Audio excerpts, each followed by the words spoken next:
received. I've tasted what it means. Now nothing else is good enough for me. You're all I need. You're all I need. You're all I need. You're all I need. Oh, I need you. Yeah, I need you. Oh, I need you now. Now I owe it all to you, giving my heart to you, freedom becoming true. Nobody else like you, do what you promised to, and I'm so grateful for you. I'm so grateful for your love. I'm so grateful. I'm so grateful. I need you in my life.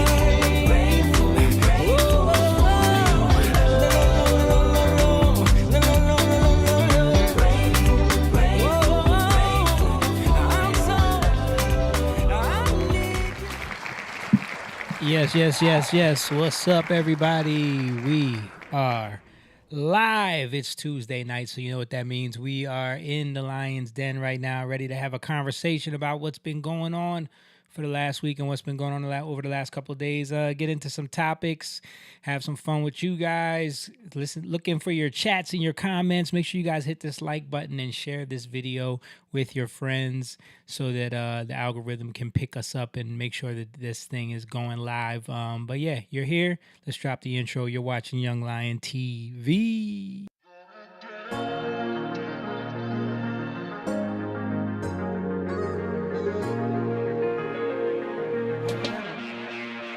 Young lion, everywhere I look, they dying. Everywhere I look, they dying. Young lion, everywhere I look, they dying. Everywhere I look, they dying. Young lion, won't you get up and start fighting? Everywhere I look, they're hiding. Young lion.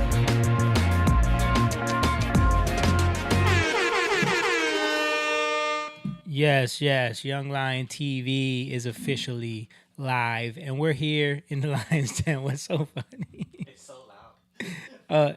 It sounds loud in our ears, but then when I watch the stream, it's fine. Yeah, but yeah. Why does the camera look so good today? I don't know. What do you mean? This looks the same. Looks the same to me. I don't know. But anyway, we're here. We're live in the Lion's Den. Anyway, we're live.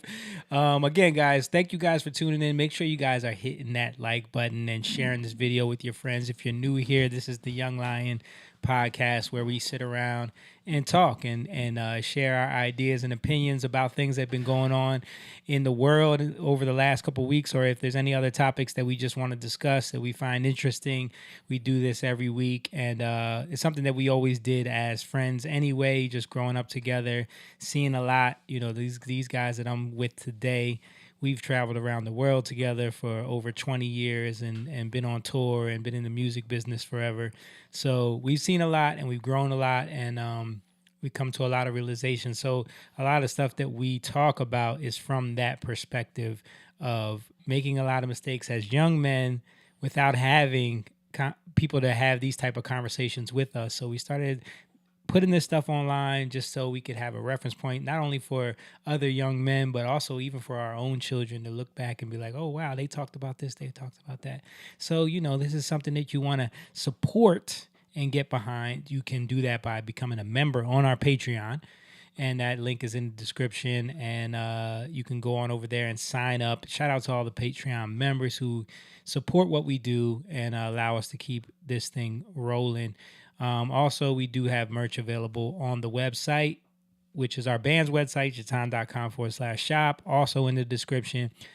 Head on over there, grab you a t-shirt, a hoodie, a hat, anything to support and show love and rock the Young Lions. And also, you know, the grateful merch is always great because people love showing that they're grateful. Papa Jeff chimed in saying, hanging with the young lions tonight. Appreciate you popping in, Pops. Oh, I see Denver in there as well. What's up, Uncle Danny? In the chat. Yeah, share the video, guys. Hit the like button. And yeah, I got with me tonight, of course, I got my brother, the coolest Asian in the podcast gang. He is Mr. Simone Chang with us. Yo, we forgot to replace your mic. We didn't cable. replace the cord. Yeah, we forgot. Yo. What's Okay. up, guys? What's up? There he is. I don't ever believe him, but I'm just a happy Asian guy. Come on, man. Don't act like you don't know, man. When you was in high school, when you was rocking the the motorcycle goggles and the ski goggles, BMX. you had the Usher. Don't go there. You had the Usher skull cap on and every FUBU jersey color, bro. You was the coolest. You've been the coolest Asian ever since I met you. Shout out to Emma, our brother, another Patreon supporter, Young Lion member in the building. Appreciate you popping in, brother. And then, of course, I got my big brother. He is, the coach. He is the teacher. He is everybody's big brother, the people reacher, Jacob Eugene Evans III is in the den, the Lion's Den, live and direct. And, of course, holding down the production and the switching the cameras and not paying attention to the chat again tonight is our mother, and we love her, and she's Miss Angeline Lopez. You did so good last week because you wasn't watching the chat. And then, of course, I'm holding it down over here trying to navigate through these topics and through these different screens and buttons and everything, and trying to keep the navigation going through this podcast stream waters.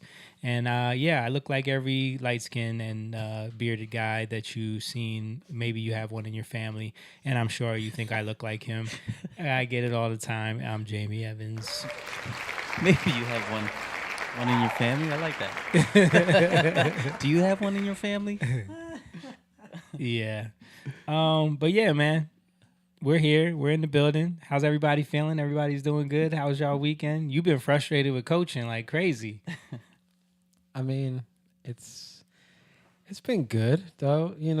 It's challenges. Right. There's challenges that happen, and Mom is looking at the chat again. Yeah, already doing it. She's already doing it. I turned it off now. Oh, Lord. Okay, you got me. Yeah. I was looking at it the whole time. I was like, I'm sorry. I turned it off. Okay. Yeah. Focus. It's beginning of the season for us, so a lot going on. It's a little bit chaotic. I've had a lot, just in terms of a lot of kids not coming back to the team. Yeah. Both, and two teams mainly. And so finding new kids and also dealing with Administrative issues. You guys Yeah. like the Premier League drama over here. yeah. You know what's funny is like I started watching do you ever watch Ted Lasso? Mm-hmm. I started watching that just Oh, yeah? recently. Yeah. And I'm Yeah, right. yeah. And I'm like, yo, this is funny because this is what the same stuff that Jake be talking about that Yeah. they're making fun of in this show. Yeah, and it doesn't have to be that serious. Yeah. People just make things ego. It's Yeah. ego. A lot of it, that's what it is. It's ego. Yeah, so I'm just learning how to navigate through it and trusting God through it all. Mm-hmm. And it's been good though. It's been a blessing, but it's just you got to deal with it. Mhm. There's no other way but to deal with it. So definitely a test, huh? yeah. Well, you're getting through it. Yeah. Yeah. What about you, man? You've been traveling every weekend. I know. It seems like I'm so busy. We were in D.C. because one of Jess's friends, Joel, Mm-hmm. he lives in South Korea. It's like Okay. it's like a youth group, church friend or whatever like that. And he came with his baby and his wife to D.C. Another friend who was I had a really good time talking to Fiola, who is who he's a believer, but he leans more on the liberal side. Okay. He doesn't like Trump, Uh-huh. but he likes what Trump had been doing, like business wise, because he's into stocks and stuff like that. You know, so we had like really good conversations. I felt like, you know, I kind of like opened his eyes on some things, and you know, vice versa. He sees the whole DC thing, you Yeah. know, in a different light. So it was fun. Up there, elephants upstairs. And I found out that all the Smithsonian, first of all, The Smithsonian rabbit hole is crazy. no, I was gonna say DC seemed pretty safe. Yeah. When you were walking When around. I was walking around, it seemed pretty safe. Listen. You know, and I found out that because they wanted to go to the zoo because there was a lot of kids there, it's free. All the Smithsonian Yeah. museums is free. You can Because our tax dollars pay for it. yes, Yeah. because our tax dollars pay for it. So that's why. Did you hear the whole controversy about the Smithsonian when Trump said something about like they need to stop focusing on being so woke and like yes, with the especially with the you know, everything the American history? yeah, American history. display, They don't yeah. they don't reveal that black people own slaves too. I think correct me if I'm wrong. I think the first person who owned slave was a black man actually. I don't know if that's true. I've heard that. I've heard people talking about that. I forgot his name. Native Americans owned slaves. It was just a part of culture. But like, you know, they kind of don't talk about things like that. It's all about, you know, it's kind of everything is White supremacy. white Yeah. man bad. They don't focus on the fact that it took, you know, white people to fight for, you know, the Union and died to, you know, emancipate the slaves. The slavery is wrong. We all know that. But it's like, and also slavery existed everywhere in the world. I mean, people try still to, exists. I know, Still but I'm exists. saying like it was very, very much a thing back then. People will point out that, you know, that version of the transatlantic slave trade was the most horrific. But when you look at the countries, I wouldn't say that. I'm saying people will say that. You know? Yeah, I would say the Islamic trade slave. Probably. Slave trade was worse. But what I was going to say is that when you look at the nations that banned it first, they were the European nations, and then the U.S. Great Britain, then the U.S. fought a war to abolish it here. So yeah, and people died. I mean, we've said this before. People died, and you know, there's people that had to fight in Congress for it too. So it was like it took the Underground Railroad that, you know, that people talk about. It took white people, you know, to be a part of that, you know, to get these people out. So, you know, I think that's the side that, you know, Trump was trying to, you know, focus on. But today is like, you know, everything white man bad, you know. yeah, I joke with Jordan all the time, bro. Like I feel bad for you, man. You're, you know, straight white believer, you know. right, straight white Christian man. Christian- those straight are white Christian man, The, that's the the- top of the pyramid there. But he knocked it down a few pegs because he 'Cause married he married a a black black woman and woman. has some mixed children. So that kind of helps him out a little bit. But Jake, when we went to Washington, that was years ago. It wasn't bad. Like, was it like? I mean, in certain areas. That was still into Trump's. Oh, That was the end of Trump's last term. yeah, that's true. So that was 2020. So a little different back then. Yeah. Wow, that is. They got bad. Now it's good again. Yeah, there hasn't been. There, I just saw something. It was like 400 and something, you know, arrested. There's no homicide. Hasn't been homicides. Right. I know they're like being extreme right now, like, you know, and they're really looking for stuff. But they're locking people up, Yeah. you know, and there's so many videos I'm gonna of start counting. What? Your knows. 'Cause I think you said you know, like well, you know that 7 times. it's safe there now, and you know that it's working. Yeah, and they're planning on doing that in other places. In fact, that was the first thing I was going to talk about is more people talking about how safe it is now. Yeah. So that's a Black perfect people, segue. white people, Yeah. And who are the ones that are freaking out about it? Yeah. the people that don't live there. The people that don't live there, the people that live in the rich neighborhoods, Yeah. they just want to make any. But they're making themselves look dumb because you're arguing over the fact that it's safer and cleaner. No, it doesn't make any sense. It doesn't make any Yeah. sense. So Dude is a Justice friend. He's a lawyer for a big company. okay, So he lives in like the really rich area, Mm-hmm. and he talked about it's majority the crime that happens there. It's the young juvenile. yeah, He said it's like the 1% is just the same people. yeah. Remember the videos we showed? It was like a 13-year-old girl that like tried to carjack somebody. There was like 14-year-olds, 15-year-olds, like carjacking. Carjacking. That's the biggest crime. And they're like, I was watching PBD, and they're like really messing the numbers up. And what did they say? Somebody getting shot is like I forgot exactly what they call it, like what the police call it. It's like an injured person or something like that. Oh, okay. You know what I mean? So the To- numbers are Yeah, that way they can fudge the crime numbers. They so definitely have crime been is down. fudging the numbers. But we know they've been doing that ever since the FBI statistics came out, remember? Yeah. And we found out that all of that was because they skewed the numbers. They kept changing categories, and then they also didn't report like New York and Chicago. All of these major cities weren't even included in the crime statistics. They're like, oh, crime is down. It's like, come on, man. I saw the stat for that too. The crime is actually down.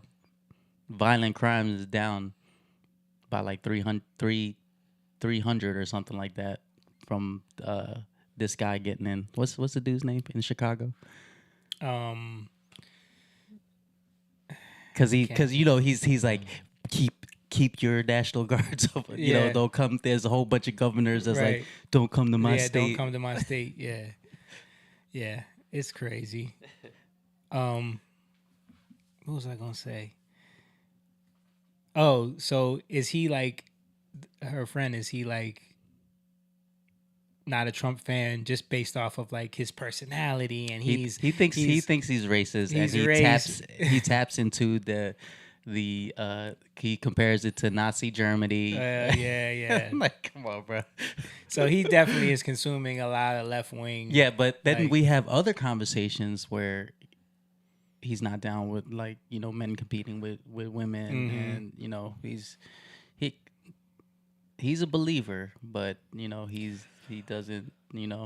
I think it's hard for people to like see God in everything. Like people can become real religious and just see it in this certain way, but it's hard for them to see it in everything. It's hard for them to like relate God in everything. Mm-hmm. And so you're told a certain thing, and you just make your assumptions, and then you don't even realize that, or I'll say you jump to your conclusions, and you don't realize you didn't even ask for God's opinion. Yeah. You know what I mean? You didn't even let him in. Like, what do you say about this, God? What do you? Yeah, I think we let our opinions be shaped by the voices that we have allowed to be authorities to us. So like what I mean to say is like people from like our generation, they aren't so much of the boomer generation where it's like MSNBC, Al Sharpton, Rachel Maddow, whoever. What was the other guy, Greg something, or Maddox or something? I forget. Mathis or something. One of the guys that was on it, I remember my dad used to watch them faithfully, right? And those are the people that like, if they said it, he believed it. You know what I mean? And I think even Fox News for the right wing. But our generation was more of like the Daily Show, Jon Stewart, like things like that really shaped the opinions of people our age and our generation. So, and all those things were very left leaning, and they were very anti-Trump. And like, I remember when Trump was running the first time, watching all of the like narrative spinning and painting him out to be a racist, and even before that, even before he ran, again, like because I always bring this up, it was when he came against Obama because that was the thing. Obama was the golden pinnacle of child. we've won, you know, for especially for like the left, liberals, progressivism, like even his ideas, his policies, like progressives felt like they won, leftists thought they won, like the culture war is over, gay marriage, blah blah blah, right? And he's a black man, and But he wasn't down with gay marriage. Well, at first. he was, you know, later. Yeah. Did you ever see the clip of Obama where I forget exactly? I think he was saying like, "Well, When if he I said was Michael no, a few times. no, Oh. totally different." Oh, okay, my bad. I've seen that. Sorry, I've seen sorry, those clips. sorry about that. I have seen that clip, but not that. When he said something like, "If I was gonna cause Oh yeah, if I wanted know to exactly cause what you're talking issues, about. Yeah, what would I do?"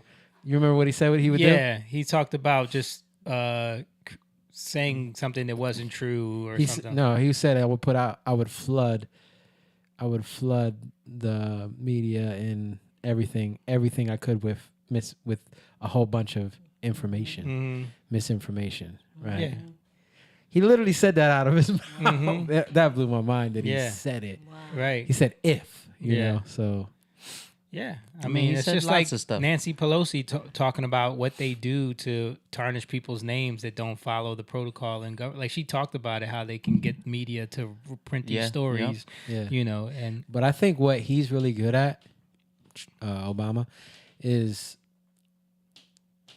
making sense to the right people. mhm. And what I mean by that is, you ever hear like the saying like it's common sense is only common to who it's common to, Yeah. right? So you got to know your audience, Mm-hmm. right?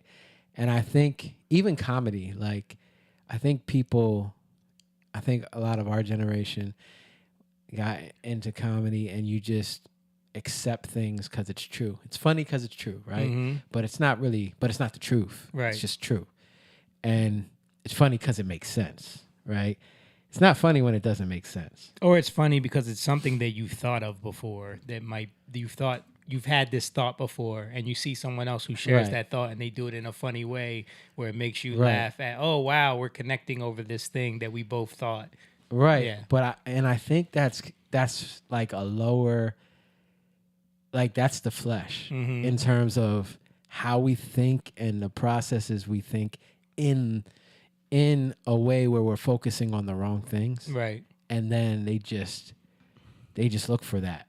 Cause they nowadays they're just gauging and studying what are people focusing on. I mean, that's They what have that's what analytics. analytics, Yeah, algorithms. That's so what much algorithms do, metadata. right? They have server fields Yeah. so big just collecting data. And if you look at it, like that's why you get like the biggest videos are like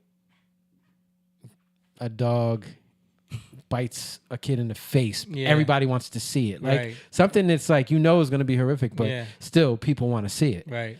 And just stuff like that, like fights and like it's so funny. Like whenever I go on X, always like how you scroll, right? Yeah. And somehow I always come across like fights. Yeah. With like young, Young like, YNs. yeah. Yeah.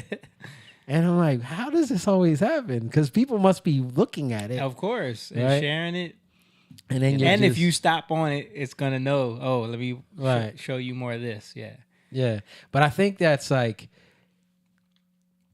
Obama is really good at that. But so when you start talking about stuff that is outside of that, Mm-hmm. it's kind of not common. Like, so even like think about the shows where people are judging singing, right? Judging something, right? Yeah. All these America's Got Talent, America, Mhm. like you're teaching people how to critique things, Mhm. but you're actually teaching them how to look for the wrong things. You know what I mean? Yeah. Like actually, it's all the stuff that's very Surface. fleshly, Yeah. Shallow. surface, yeah. And so that's how we're all engaging Mm-hmm. social media, TV, and people are watching that. So now, I think about that sometimes. Like, some of the biggest stars in the freaking planet that ever existed. When you think about like Elvis, Michael Jackson, Taylor Swift, you know, think of Bob Dylan, like people that have like really shaped music.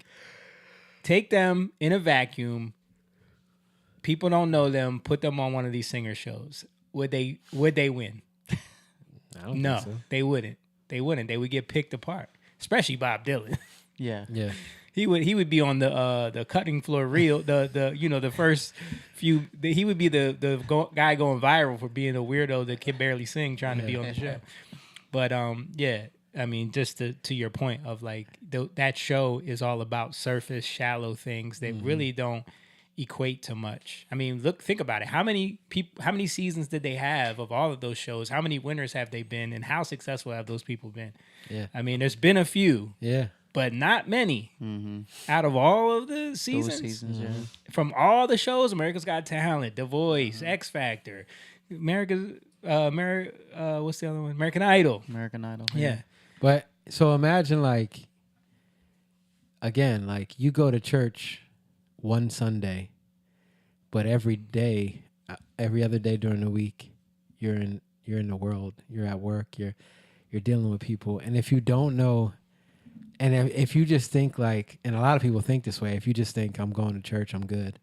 Like, Yeah. you know, I'm going to church. Oh, that was a good message. Mm-hmm. And I feel good for the day. and it just, that's Yep. where it goes. Then Yeah. you're going to be very quote unquote fleshly. Yeah. Like you're going to make things very common that you shouldn't make common.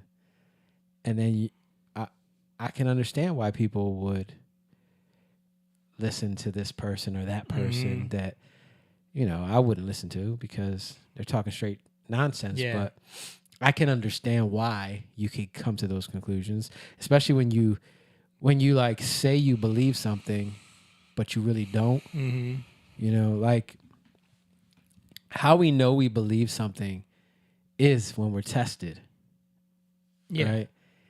Like you don't, like when you're tested, you're like, oh my God, how did I say that? I can't believe. Right. We get so embarrassed, feel Right. ashamed. Mm-hmm. Well, that's showing you don't really believe it. Mhm. You know, and something that really was hitting me. I said this in our group chat thing on Facebook about how faith and feelings are connected because it's connected like senses. It's connected to like faith is the substance of things hoped for. Yeah.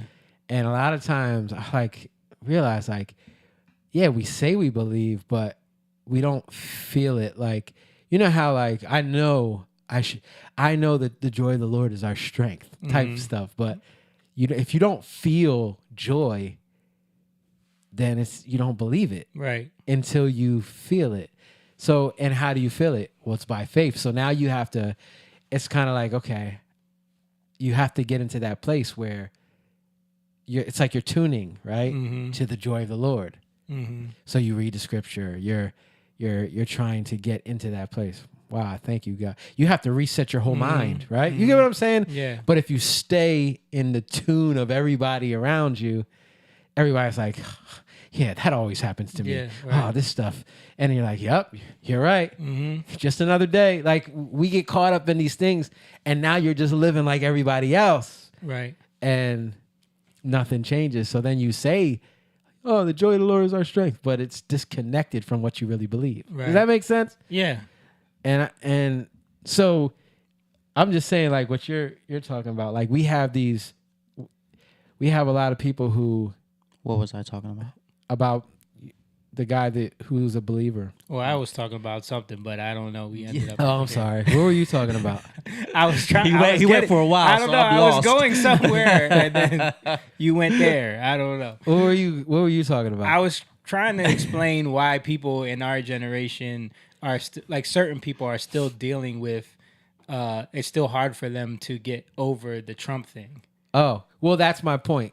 Because what I'm saying is that, like, especially a lot of people who say, because I meet so many people who say, Oh, I'm because he's a Christian, yeah. right? But what I'm saying is, like, they don't really believe Mm-hmm.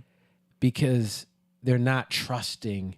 They're trusting in what they see a lot of times, and that becomes their belief. And I mean, we do it. I'm not saying that I'm exempt from it. Yeah. Yeah, it happens to me, but I'm saying in that way I can see it, right, where somebody else can't. Yeah. You know, I remember like when we first were talking about Trump. Yeah.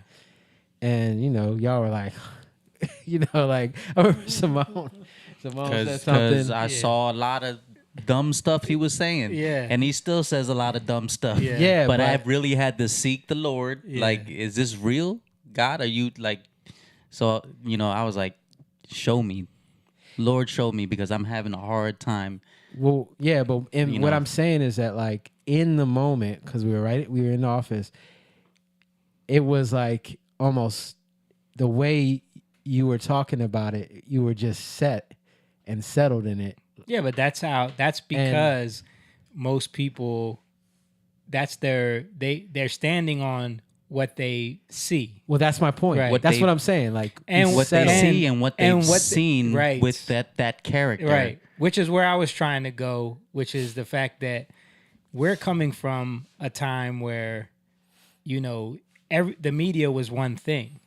So that was all we had to rely on. And we're coming from a time where we respected people as like an authority in that way.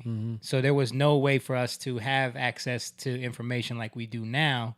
right. So our generation watching the Daily Show, even for Christians, it was like, well, the news is kind of old and outdated, but this is more, you know, connects with me more. You know what I mean? So we would get those little bits of information. So I remember when, again, where I was trying to go was like, Trump became a villain for most people because we got infatuated with the Obama scenario. And Obama was so infatuating because they propped him up as this perfect politician. And we had already come through decades and generations of indoctrination on what a politician is, right? On the, you know, read my lips and the perfect like speech and the orator. And Obama had all of that, right? Like you said, like you were saying. So Very these are charismatic. very charismatic. So these were the things, and he appeared to be very like respectable, well spoken, Relatable. relatable, but also like intelligent. You know, And cool. he was able to connect in a cool way. He Well, was I able to think black it up a little bit. I think when we say cool, though, we're just saying relatable. You know what I mean? Yeah. Like, really, Exactly, but relatable to certain who? certain people. to certain people. Yeah. That's what I He mean. Right. plays basketball and But when Right. you say cool, because we're cool saying relatable to this to a type of- certain group Yeah, of people, right. yeah, which is the mainstream. Because you could be relatable to, you know, NASA engineers, Yeah. and Yeah. that doesn't equate Yeah. to cool. You know what I mean? Right. But the point is like, so when they showed how the guy from The Apprentice. You know what I mean? The guy who was "you're fired," and you know, his mouth is raunchy. he talks reckless to people on his show. You know, Yeah. when they said that this guy is now coming at Obama, calling him like an illegitimate president. He's the worst president of our history. He may not Saying even that he may not even be born here. There's issues So, with his birth no- certificate. So when that was happening, how were you guys feeling about that? I didn't. I don't really I was just like, remember. Yeah, what is he doing? Like, I remember being like, why is he doing this? But I also was at that same time, I was like on YouTube watching a lot of content, like watching documentaries about the country, watching about secret societies, I saw videos about. I started like at that same time watching videos about Obama's history and like about. So I was kind of like slowly coming out of my own indoctrination and programming because, you know, we grew up with a father that was like, you know, white supremacy all the time and talk about the white man and like, you know, racism and the history of slavery. You know, we grew up in that. So I was definitely indoctrinated into that. He always used to have Al Sharpton on. No, but, Yeah. but what cracks me up about the whole thing is that he was always with white women. Like that's Hey. the funny thing about That's it. that. He could separate the two. Listen. You know what I mean? And I That's know, different. like That's for different. me, that's what I would think. Like Yeah. I would think about that Yeah. stuff. Like But he would talk about it in front of the white women he was with. Yeah. You know, and it was always weird. But yeah, so I think at that time, you know, that was one of the things that was hard for me to get over, was the fact that this is the apprentice guy who's already coming at Obama. And, you know, I was brainwashed to the fact that Fox News just hated Obama because he was black. I was brainwashed to the fact that, like, a lot of people that criticize Obama only criticize him because he was the first black president, and people didn't like that, you know. Yeah. But then he was during his second term, he was doing different stuff. He approved gay marriage, and then we started finding out all the getting a little bold. scandals he was Yeah. going into, and watching, like I said, watching YouTube, watching people break down what money is and what fiat currency is. Like, I started going through all this whole real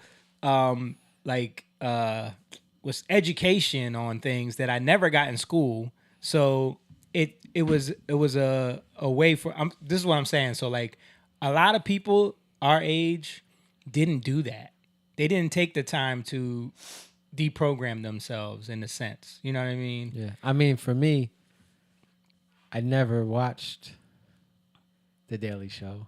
Yeah. Like, I was always like, I didn't vote for Obama Yeah, I know.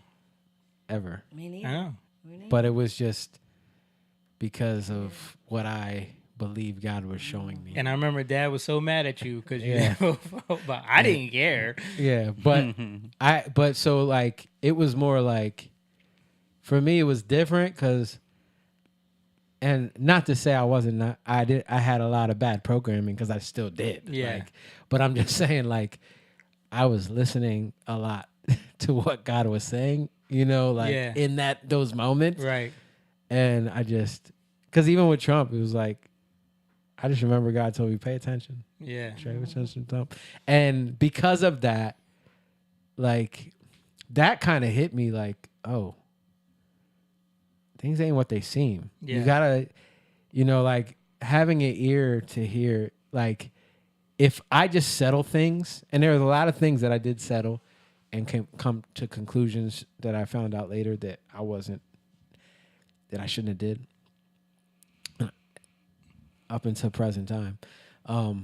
But I realized, like, in those moments, learning to hear God, Mm-hmm. don't just do whatever you think is right. Mm-hmm. You know? So, like, I thought, okay, the president is very important. Who do you want me to vote for? And I asked, and it definitely wasn't Obama. Yeah. Right. And then when this stuff was coming up, and the reason why I said, like, I remember Moan was like in this mock, I'm not saying it to, like, down you. I'm just saying, like, I remember how you were just, like, set. Right. And There's that's a lot how of people in our lives that were like that. Well, that's how And now when you Because talk I to thought them, he was an idiot, right? But- from the past. you thought, right. Yeah. But that's my point. Like, But you why? settled it. Because that's how it was presented to you. Yeah. Right. Yep. And so we are victims of taking in what was purposely propped up in front of us. Like, look, see this guy? He's an idiot. Yeah. You know what I Yeah. mean? But I will say, when I challenged y'all on Yeah. it, y'all all, like, went back and started looking into it. You Yeah. know? So Yeah, I did. I like Jamie. I started watching, you know, a lot of stuff. The moment that I seen a fire in Trump's eyes was the speech that I seen Obama giving a speech. You know how they do the Was tuxedo? the correspondence dinner. Yeah, Yeah. yeah. And When he he made made that fun, joke. and Yeah. you know he made fun of Trump, and Yeah. I just seen. I'm like, yo, he's lighting a fire under Trump right now. Yeah. He's gonna go for it, yo. Yeah, people play that all the time. you saw that, on man. X, that compilation of, like, Yeah.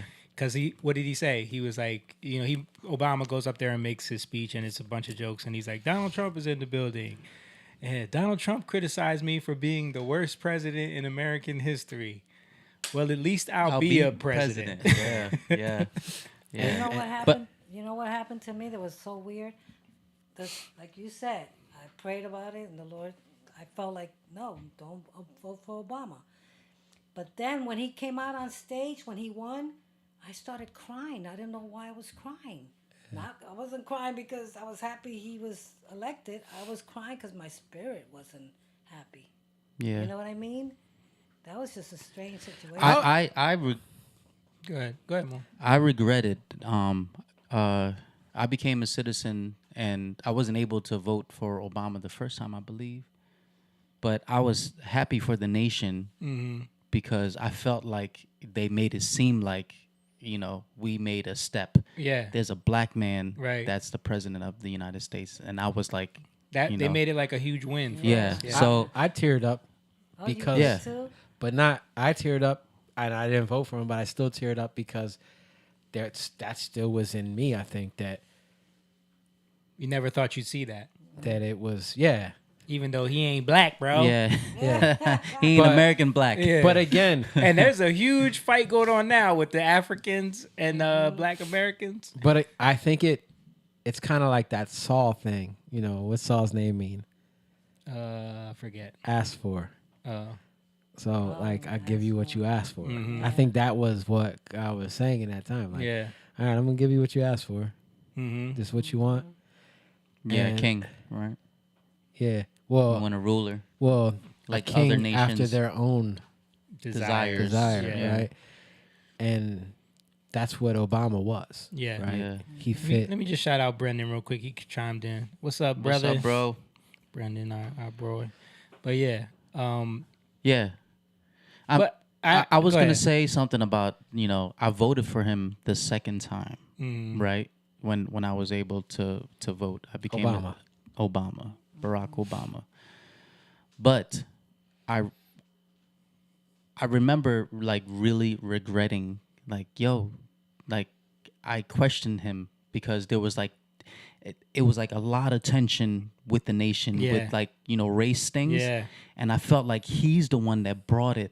Well, he kept escalating it. He escalated, especially the moment where he was in Dallas, Texas, and he was talking about the police, and I just like felt my heart drop. I'm like, Why would you do that? Yeah. why would you do that? Well- And the Lord really hit me. I'm like, he's not who they prop him up to be. Yeah. That's when Yeah. I knew. When you think about it, when something happens in a superficial way like that, right? It gives people it's pride, right? Yeah. It gives people a sense of pride. Like it's almost like when your team wins, and you know how people like when how your team wins and you're not too invested in a like unhealthy way, and you're like, all right, That's cool. Yeah, I'm we won. happy. Yeah. But when people when it's unhealthy, Yeah. what do people do? They gloat. They When start you went talking to that, trash. that Washington game. yeah. Right. Right. They're smelling themselves a little bit. Yeah. They go crazy. Like Yeah. it's too much. Yeah. And I think that's the thing. You start looking like, cause what happens when Obama? Oh, we think now a lot of black people. Oh, we can do this. Oh, we can. So it gives you. Yes, we can was his thing. Yeah. Yeah, but it gives you a false. Yeah. It gives you a pride in the wrong things. It gives you. Yeah, remember all of the videos? What? Hold up, our boy Richard Williams. I know he hates Trump. Let me read. Let me read. What are you saying? Go ahead. Talk to us, Rich. Talk to him. He says Obama actually cared for America, unlike the president we have now. We can talk about that, bro. Yeah. We can talk about that. I mean, if you believe that, then yeah. We got a long We conversation. got a long way to go. Yeah. But Obama sold out this country in so many ways. And he said racism will always be the downfall of the human race. I mean, but again, like I mean, if you want to get to the bottom of it, sin is the downfall of the human race. Racism is a small dichotomy in the mix of all of that. But that's those racism or those type of things are the things that I believe like the devil wants us to focus on so that we can look at the wrong thing instead of looking at, well, what's behind that? What's behind racism? And again, so when we puff ourselves up in pride, we're going to create these false dichotomies and then we're going to go out and do things that normally we wouldn't do because we feel more secure in ourselves, but it's not a true security. right. It's a false security. So then we have that. This is how we have these clashes, and you see that within everything, right? Because it's just like, I coach soccer, so if I puff a kid up in the wrong way, he's gonna go out and I'm talk trash out there. Do that, or don't pass to nobody else. Just take the ball yourself. That type of stuff. Yeah. And let them know when you're out there who you are. Yeah. Like if I do that, Right. like some people are like, oh, that's cool in the moment. Right. But you're teaching him in the long run, it's horrible. It's destructive. Right. And this is what we're doing, and we don't realize it. So, and even with Obama, like in the long run, he was a detriment to the country. Mm-hmm. Like the policies, the things that he did, he sold us out. You don't realize the stuff that he did. And it looks good. Bailed out the banks. Yeah, I mean, first thing he did was sell out our financial situation. So use tax money to bail out these banks that were already involved in so much corruption, stealing money from the public, putting people in these predatory mortgages in their houses, the biggest foreclosure we've ever had in history, and he bails out the banks right away. Yeah. So these things look good on the surface, but they're bad. When you dig a little deeper. Yeah, and like I was saying, I think like just to continue on, for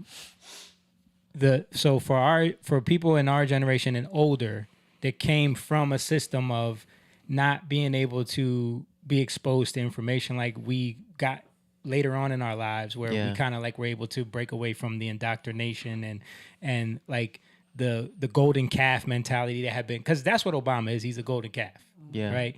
And when you have someone like a Trump who comes in and he comes after that golden calf in front of people, he's going to become like, it's so easy to set him up as a racist, a white supremacist, a dictator, whatever, fascist, whatever you call him, liar, whatever. The media can set him up in that way, and people already want to buy into it because he's the guy that came after the golden calf. So please demonize him so I can hate him.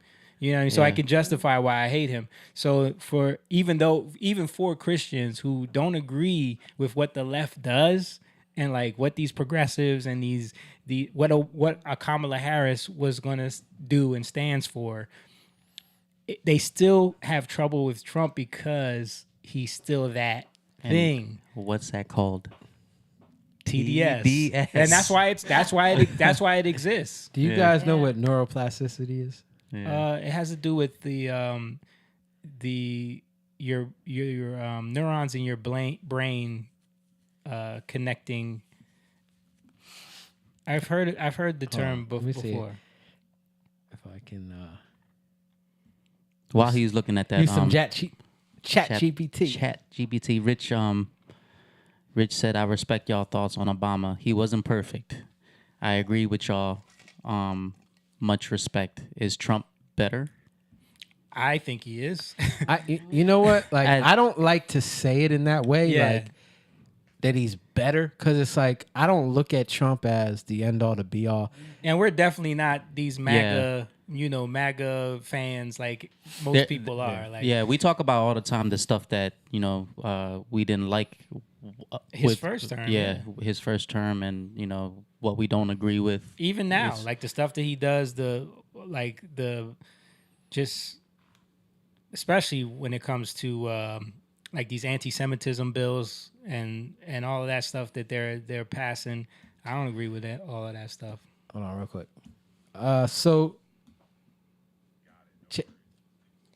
What are you doing? This thing that sucks. ChatGPT, can you hear me? Dude, it doesn't work. It doesn't work. ChatGPT, can you hear me? You could just type it. No, but I wanted it to say it into the mic. Okay. All right, it's not working. Anybody else got ChatGPT? I have it right here. Okay. What do you want me to ask? What is neuroplasticity? What is neuroplasticity, and does it have to do with confirmation bias? Neuroplasticity is your brain's amazing ability to change, adapt, and recognize itself in response to experience, learning, environment, and even injury. It's how your brain rewires itself. That's what I was talking about, the neurons. Yeah. Yeah. Would you say, does it have to do with confirmation bias? Yeah. Because I'm getting to the point where we look to confirm our reality in the world. Yeah, absolutely. Right? Yeah, everybody does that. They look to confirm their ideology, like what they've come to accept as reality. Right, but if your focus is on lesser things, like that's what, like if your focus is on racism, you're gonna see it everywhere. Okay, so yeah, absolutely, I agree with that 100%. Great question. Neuroplasticity and confirmation bias are related, but they are not the same thing. Here's how they connect and differ.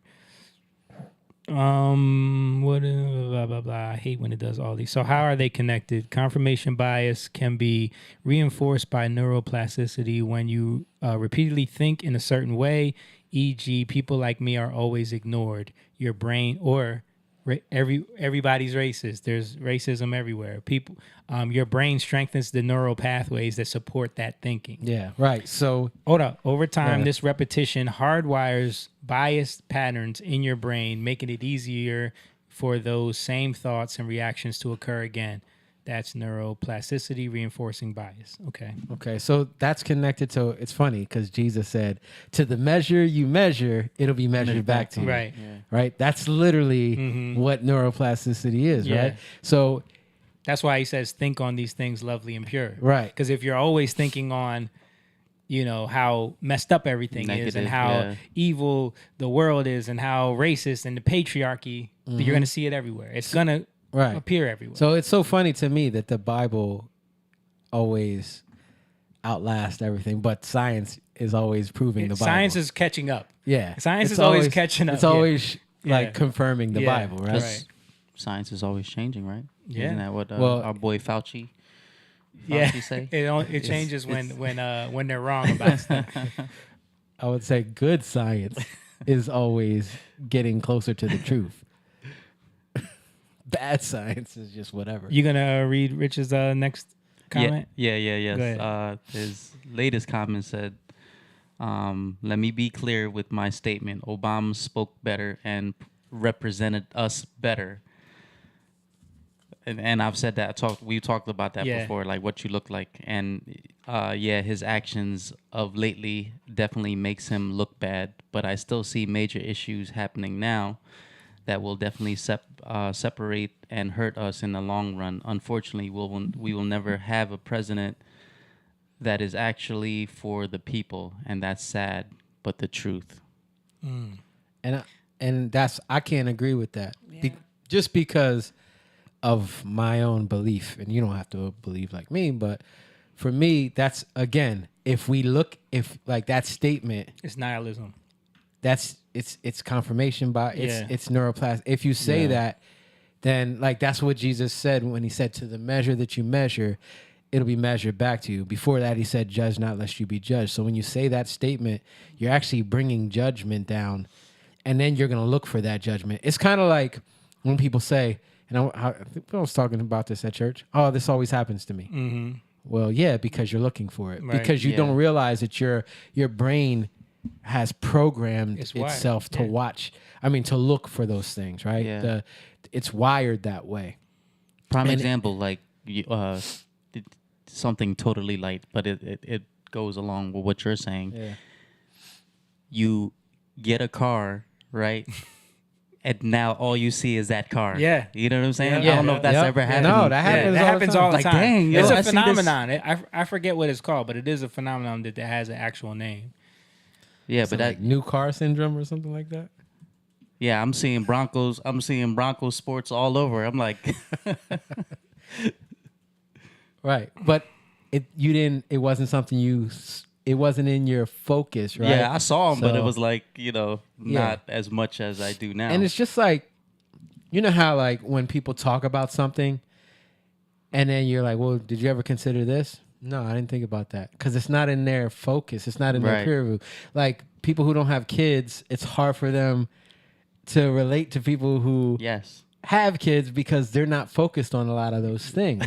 You know? Yeah, so it's called Bader-Meinhof phenomenon, also known as frequency illusion. It's the feeling that once you notice or learn something, that specific car model, you suddenly start seeing it everywhere. And why does it happen? It's because of selective attention and confirmation bias.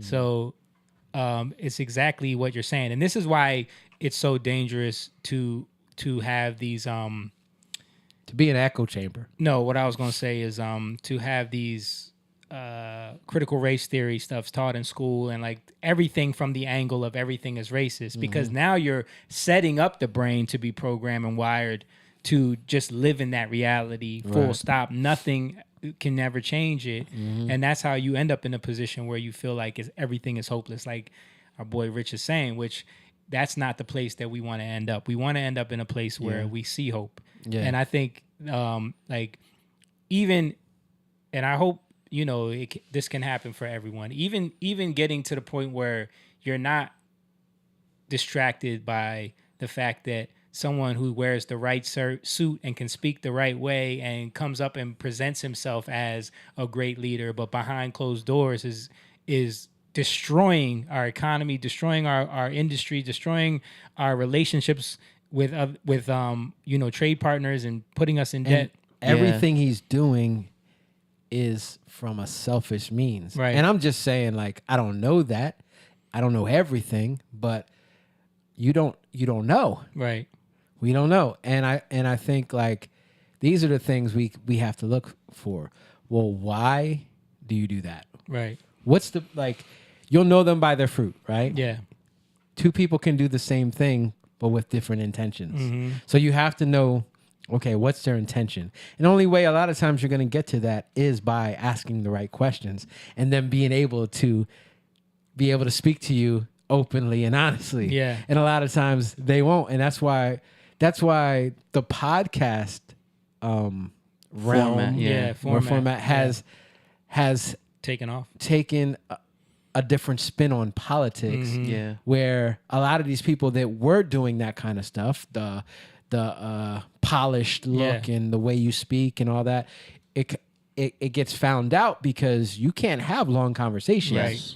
Because all that stuff goes away. Yeah. I honestly think Obama could have did well on podcasts. He probably because he's so charismatic and he can have a conversation and spin anything. Yeah. I think he could, but not with the right. Not on an adversarial I think that one. if people really Yeah. push back and really Yeah. question him on things, Right.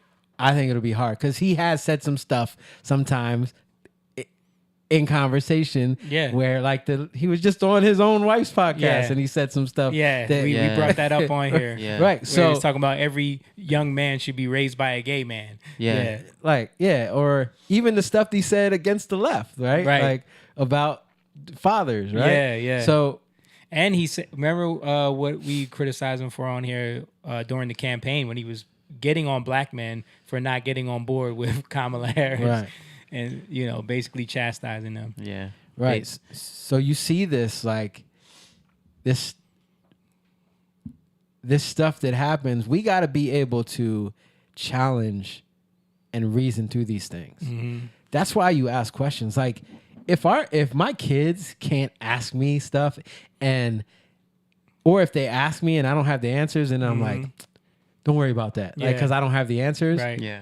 And I'm like, you know what? You make me think about that. Let me. Or you lie to them and create something to shut them up. Right. Yeah. Yeah. You know? That's it. That's what our parents used to do to us. That's what the boomer generation did to us. Mom did that. Mom too? used to do that all the time. Did she? Yes. What'd she do? Bring up an example. Yeah. I always bring it up. Hey, Mom, what's that button do if you push it in the thing? Don't push that button to blow up the whole house. She used to just lie. Look, she act like she don't know. Oh. I didn't say that. Yes, you did, House. Mom. You used to say that. Because there was the main shut off switch for the furnace in the townhouse we lived in Sicklerville. Yeah. You would always see that. It's a big red switch, right? Yeah, and I yeah. remember specifically, I asked Mom what happens if you touch that switch, and she said it'll blow up the whole house. Instead of just being And the lie detector test Why you? determined that was a lie.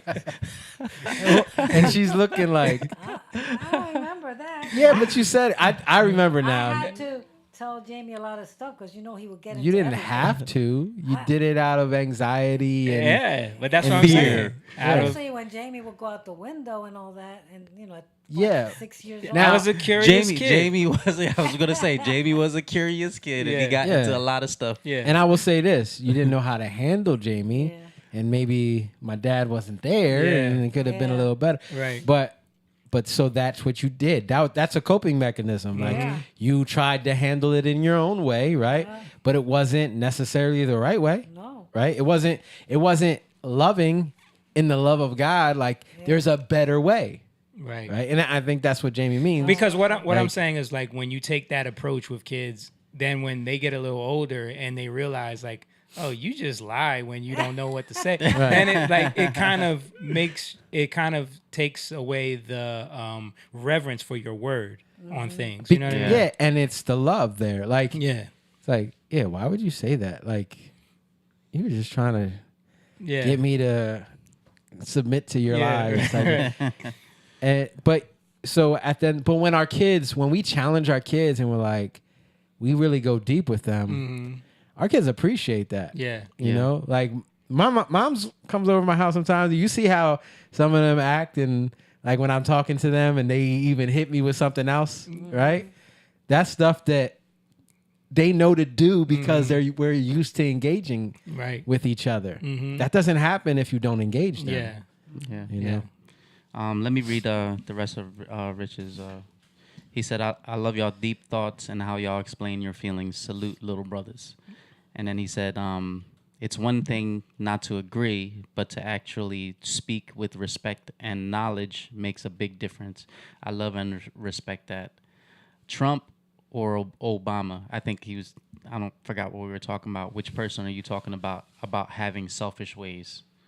They both. I mean, everybody has selfish ways in a certain extent, but we're talking about we were referring to the fact that when someone presents themselves in a way that is very misleading. Yeah. Because a politician. like Trump is, you know, it's easy to point out Trump is brash. He's selfish. He's not a good speaker. Yeah, not But, a, but it's easy. I wouldn't say, you can't just say he's selfish because he didn't have to run for president. Well, you could make the argument that he's only doing it for his own ego. That's what they'll say. Yeah, but that you don't know somebody's. That's where But you're what wrong, I'm saying right? is you can make that argument. People will Right. put But that that- into the selfish But category. my point is that that's a bad argument, Right. because just like in court, you have to prove have to intent. prove it, yeah. So you can't just make like that's where I have a problem when people jump to the. That's why I said with Obama, I don't know if everything was selfish that he's saying. Yeah. Right. But from a lot of the things and the way he did it, and the outcomes yeah. behind closed doors, you can tell that he wasn't. His lies show it, Yeah. right? I mean, as In the soon long as run. as soon as he served his second term, he ran away for like 3 years. We didn't hear from the dude. Yeah. And he And got a bunch of deals, made a bunch of money. He was nowhere to be found. Built a fence around his house. Didn't want nobody to come. He was totally out of caring for the country anymore. Yeah. So I mean that tells you something. You Yeah. know. That tells you something. He wasn't involved at all. And now it's even minimally like But he when got Kamala, he got on the campaign trail for her, and I he think helped he made his- it worse. I think he made it worse. He bro. definitely did. I mean, a lot of the pushback, especially from black men, that Trump gained in more than the last election he was shamed them. Yeah, he shamed them, and And But- told lies that were debunked by left fact checking. oh yeah, the very fine people. Hoax. very fine Yeah. people. That was one of the things that Joe Rogan said really Yeah. disappointed him about. That really hoax. disappointed. I mean, like I know what Obama has done, like the negative things that I was disappointed at. Like I was still, I You don't know. Still respected. I him. still Yeah. respected him, and to see him do that, Yeah. like he clearly just took a lie. I know you're smarter than that. Right. You're trying to lie to get this person And that's it makes on you your team. and it makes you feel like, oh, this is how dumb you think the voter base Yes. is. Your voter base Yeah. is that they don't know that this is a lie. Yeah. So you're just gonna keep saying the it. black community, like you see them waking up, man. Yeah. Waking up, and then you're gonna shame them, Mm-hmm. for black men, black men and black men, Yeah, black man. because it wasn't black women. Black black Yeah, well, they already knew black women. Yeah. What it was? What They is it, was like gon- 85% going to vote Democrat? Well, no, over 90 Oh, 90 90, plus percent. Wow. Yeah. Yeah. Yeah. Yeah. So and that's why like he went at black men, because black men they were declining in Yeah. in voting for Democrats. Yeah. I mean, Democrats are kind of in trouble right now. Let's pull this up because we've been on this for a long time. Pull this up real quick, Mom. I just want to show you this. CNN put out one of their latest polls. You know, they've been hitting these polls lately. Have you guys seen this? Like, No. Democrats have lost over 2 million registered voters. Yeah. Yep. And Republicans have gained 2.4 million voters. This is a 4 million point swing. Yeah. Wow. And, you know, they're in panic right now. And a lot of it has to do with all of these fake campaigns trying to reach out to men. They're not connecting. Did you see Mom Donnie trying to bench Oh my 135? goodness, bro! 135, Did you dude. see Come that? on, man. And look, did you see them plates? It looked like they were 35s. Yeah. It didn't look like they were 45s. It didn't look like they were 45s. They tried to say it was 135. They tried to say it was 135. It looked like there was 35s on each side. He looked like what? Like, yo, you don't know. Why would you do that to yourself, dude? Bro. Let me see if I can pull it up. Did you see this, Jake? I saw it. Like I saw the headline, but I just went by it. I didn't care. Okay. Let me see. But hold on. So Here we go.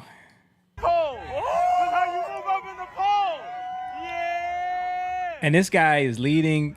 He's probably one of the most popular Democrats right now, even though a lot of them don't want to back him because he's such a socialist. They're afraid. But That's when you crazy. look at the numbers and popularity, He's pretty he popular. is one of the top, like up there, almost beating AOC. that's it's crazy because that shows you how ignorant people are on the left. And I'm not saying that disparaging. I'm just saying, like, if they knew what his what he wants to do, and where are you going to get this money from? Right. Like, it does. New None York's of it makes already any sense. they're already drowning Yeah. with the immigrant stuff. Yeah. thing. So I don't know where they're gonna get the grocery thing. He wants to, He wants to Do the- subsidize grocery stores, do government-run grocery stores. Like, are you kidding me? That's communism. But anyway, so let's just play this. This is, why men are falling away from Democratic Party, and the numbers unbelievable. Anyway, first of all, Jake, are those 35s or 45s? Can you see that? I mean, from here it looks like 35. Like those look But, small. Hey, man, you know what? You never know. Sometimes they do stuff with plates. Yeah. This is how you move up in the polls. This is how you move up in the polls.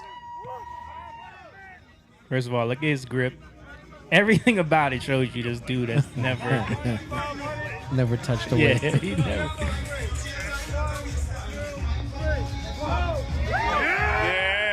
Let's go. Watch my man. Let me get one more. That guy holding it He's all. doing it up. every like his foot came off the ground, his arms all twisted. he said, "Yeah." Yo, so everybody was roasting this dude. Eric Adams, he made a video of him at the same event, and he went and got on the bench. Did you see it? Eric Adams, like, He looks he's strong. Fit. He's fit. Yeah, hold on, let me Wait, see. who's Eric Adams? The mayor of New York. Oh, okay. The black guy Yeah. that said, immigrants come here. Yeah, and then, yeah. And then what was it, like 2 years later? Look, I don't know where we're gonna get the money to feed all these immigrants. Yeah. Yeah, and then after he started talking out against about Biden, then they came after him. Yeah. Oh, here we go. Pull it up, Mom. Here's Eric Adams on the left side. Let me get three. Hold on. Yeah. Let's go. Oh, yeah. Take your hand off that bar. Yeah, why is he on the bar, Why you man? all on that bar? But look how he was using fingers on Eric Adams. This one, he's got the front Yeah, side grip. yeah. Like That's how. And anybody who lives, when somebody can't hold, so you gotta gotta go. get that you front gotta side go there. Yeah, that's like and Eric Adams. how he's doing it. That's when like you're just there for support. Yeah. Like, okay. Yeah. Just to make sure you don't hurt yourself. But so Eric Adams posted this and he started calling him Mom Scrawny. Yo, have you noticed that like they're all trying to take the Trump playbook now with like giving people nicknames? Gavin Newsom did like this whole Twitter rant where he Oh, my was goodness. trying to be Trump, but it worked. His poll numbers went up. Yeah, he's a front runner. Yeah, He's a front runner. Yep. But he's just playing the game. yeah, he's definitely playing the game. Yeah, but they're in trouble, man. Like the numbers are bad. They're not connecting with men. People are leaving the party. Their biggest stronghold is with, quote unquote educated white women and black women. Everything else they're hemorrhaging. Yeah. And then it's because of stuff like this. When you got this is Jamie Raskins talking about how bad it is that Trump is cleaning up DC right now.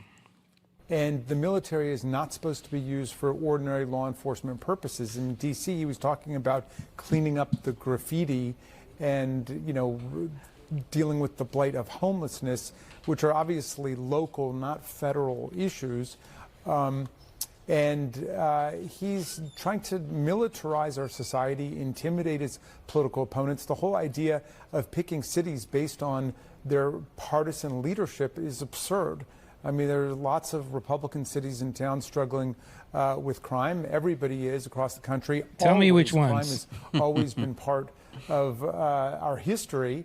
And yet crime is down in D.C., for example. It's Because at a numbers are being- 30-year we talked low. about that. Yeah. It's down in Baltimore. It's down in Chicago. But the point is that in our system of federalism, the different branches of government and the different departments of government are supposed to work together. If Donald Trump thinks he's got some great ideas for Chicago or Miami or Houston, Texas, or whatever, he should call a summit for the White House and say, hey, here's some ideas where the feds can work together with states and localities, not have a series of rolling National Guard. They don't want to work together with him. Yeah. They're Yeah. opposing anything that he wants to try to do. And the problem is it's not that he has great ideas. It's one idea. Stop Yeah. the crime, clean up the homeless.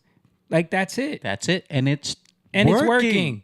It's working. Let's show someone from DC right here. Oh, she's black. She's black, and don't she look like she's related to Joy and Peace? Yes. That's their little So sister. President Trump has not even had control over Washington, D.C. for 30 days. And I have on my For You page video after video showing D.C., specifically Union Station, and how clean and safe it is.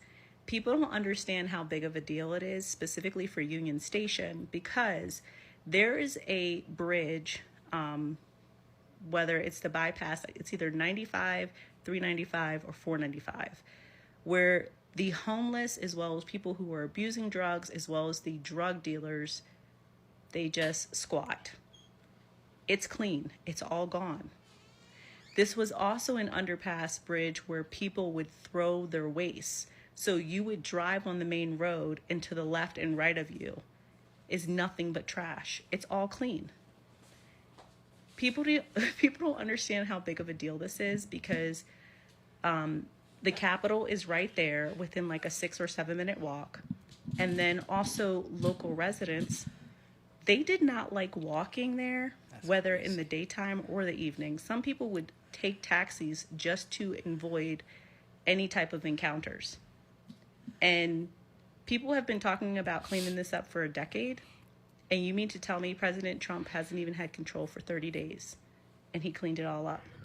First of all, that Exactly. looks like she is the long lost in between sister of Of Joy. Joy, right? Yo, I said that. He just said that. Did you hear me say that? I heard you say that. And speaking of them, remember when we first met them? They was Yeah. they was some of those Christians that could not Yeah. see. Yeah. And we watched. I remember the one show that we did for her. Like I always tell y'all, she did that whole song she wrote about Trump being a narcissist. Yeah. I remember her saying that at the yeah. show. Yeah. Yeah, and Okay. and like you see the shift. I've seen it with so many people. Jordan for a long time, he was like fully like, oh, this guy's an idiot. Oh, he's a racist. I never thought he was racist. Never thought he was racist. Well, I thought he was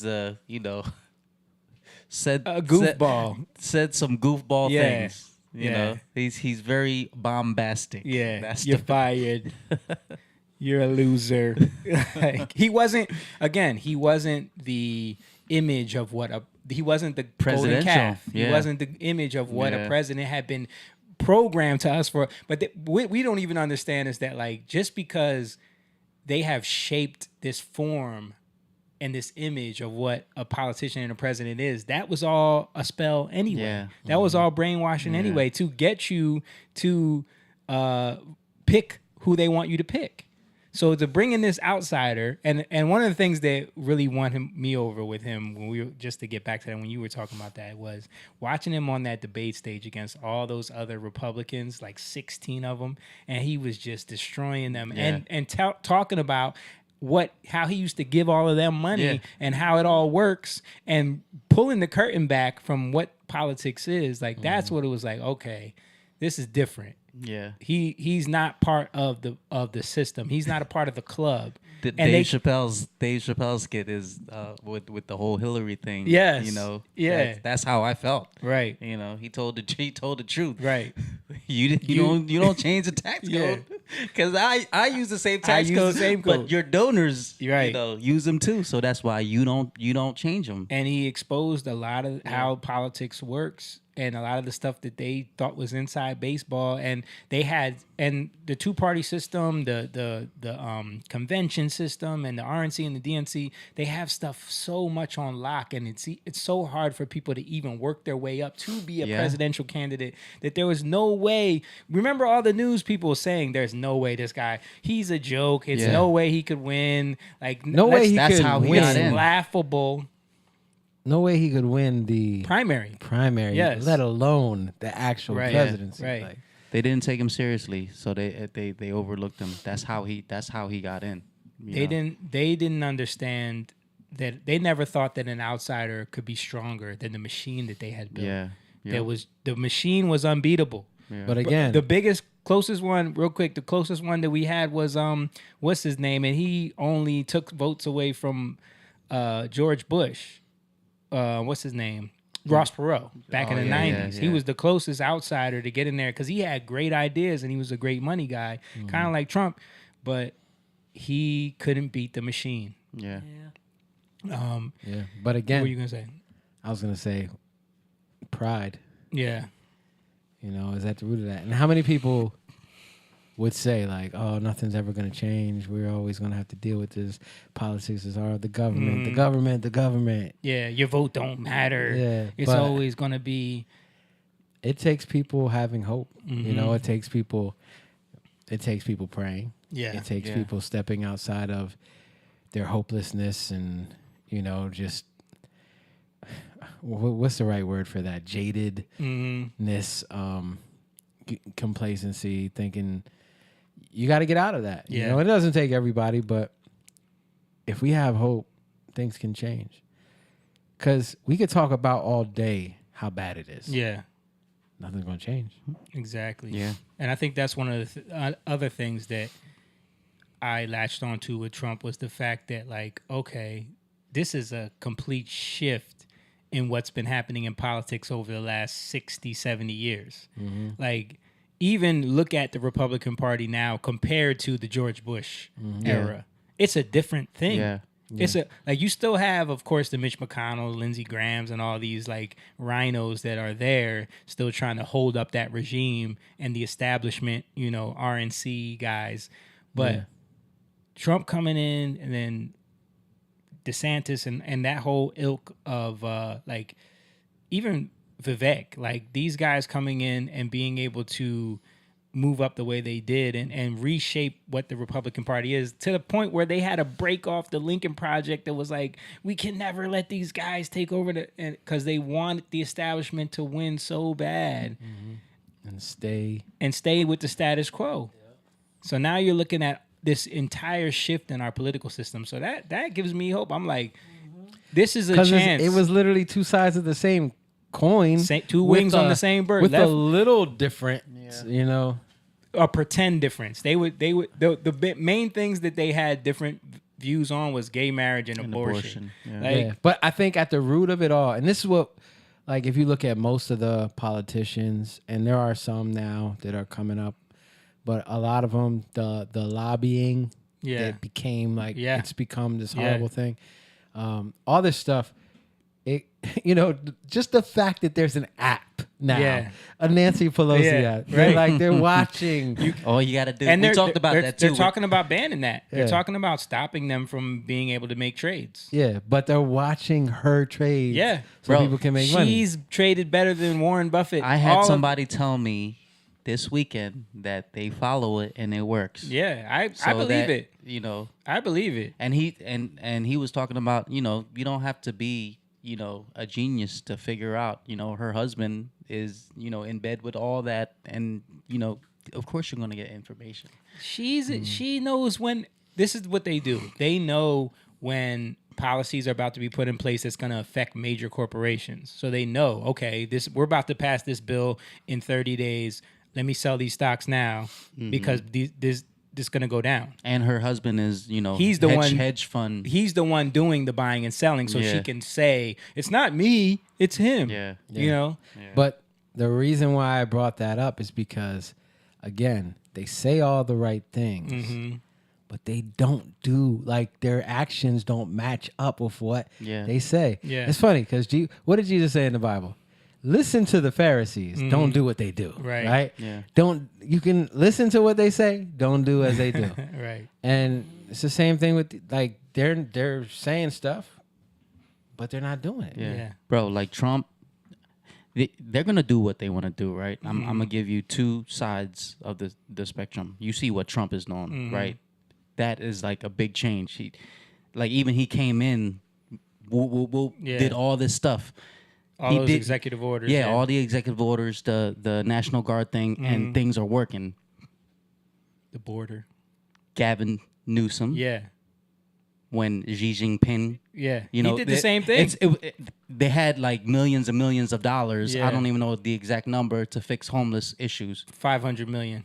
So Xi Jinping decided to come visit San Francisco. What happened? He cleaned it up in one day. He cleaned it up in a few days, whatever it was. It was one day. But it was clean as heck. Yeah. No homelessness. You don't see. And we've been to the Bay Area. Yeah. You know how bad it is. It's one of the worst in the country. But the difference is he swept it under the rug. Yeah. Like, he didn't really clean it up. Yeah. He just did got what- him out of sight. Yeah. But And then let them come right back after. What I'm saying is it can be done. It can be done. Yeah. But they don't want it because it's money that they get. Yeah. Every year people make six figures for doing nothing. Yeah, close to 7. So again, and that's my point of saying all this is it's selfishness that you start to see little by little. Oh, this is why they're doing this. Yeah. But you have to pay attention because they will show you their intentions. They will show you, but you have to pay attention, right? And little by little, you gotta be. If you're honest, you gotta be honest. That's the thing. You have to look at it like, okay, what's really going on here? If you're honest, you'll see. Trump's not. He doesn't always get it right. He makes mistakes, but his intention, from the history that I've seen, looking at it, this country better. His intention is to do that. Again, does he get it right all the time? No, I don't think he does. But who do I want on my side? I don't want somebody selfish on my side. Yeah. Or somebody who's like secretly just out for themselves. They smile in your face right. all the time. They want to take your place. They're backstabbers. Mm-hmm. Let me read this comment. Rich said to bring it on a positive energy into the chat. Thank you for helping me propose to my wife. Our 9-year anniversary was 8/20.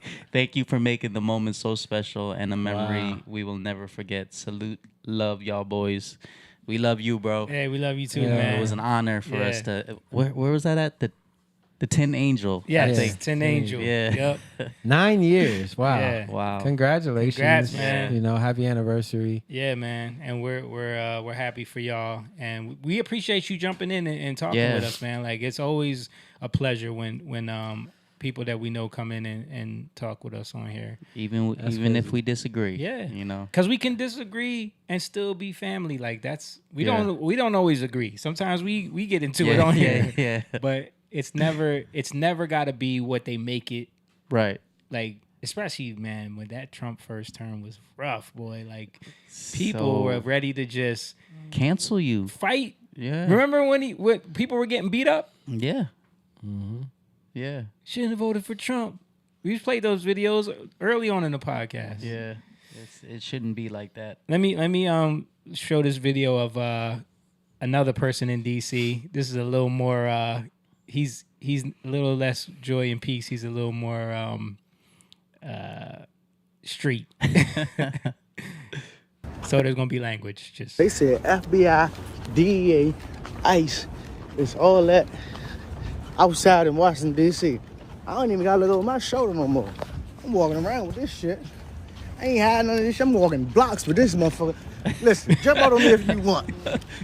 I'm gonna scream. They're gonna be here in 33 seconds. As soon as you jump out, get that shit up. Ah! They gonna help the shit out of me. Y'all niggas jump out if y'all want.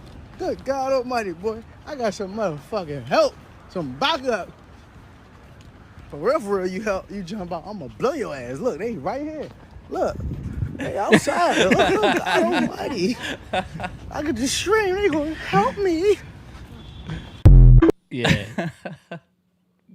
people are enjoying the fact that it is a little bit cleaner. A little bit nicer. They deserve that, right? Yeah. They deserve to, Yeah. young man probably worked hard for all that bling. He deserves to wear it, right? Yeah, he deserves to be able to wear it and not worry about if someone's going to run up on him. Shout out to our boy Jordan. He's on the chat here. Jordan. He wrote this long thing. Oh, gosh. I think there's definitely a lot of quote unquote the end justifies the mean in politics. The politician, party, etc., do and say whatever they think will get them support to achieve their political goals. If they decide it's a goal that's worth it, they'll do whatever slimy, sellout, cringy stuff it takes to try to make it happen. And they use the act more, quote unquote, decently and polished in the public eye at least. But now their truer personalities are much more exposed. Yeah. Social Yes. media has done that Yeah. where it's like you can see they can't hide anymore. Yeah. Podcasts, Yeah. like they hid Kamala, but Bernie went on and what's Flagrant. Pocahontas was on Oh, there. Elizabeth Warren. She couldn't hide. yeah. And that was a friendly yeah. podcast. but you see like these long form sit down and talk. They don't do well. Things are gonna get exposed. Bro, remember how long Kamala went without even doing an interview? They were gonna, because remember, Joe Biden won without doing any press. He barely did any campaign. he hid was in the hid in the basement. basement, and he still won. That's how much the media had made people hate Trump. It was like, we'll vote for anybody. But they tried to do that with Kamala at first, but then it wasn't working so bad. Like everyone was saying, no, we can't have this. Then they had to put her out there, and it was just. Well, they still could with Joe Biden.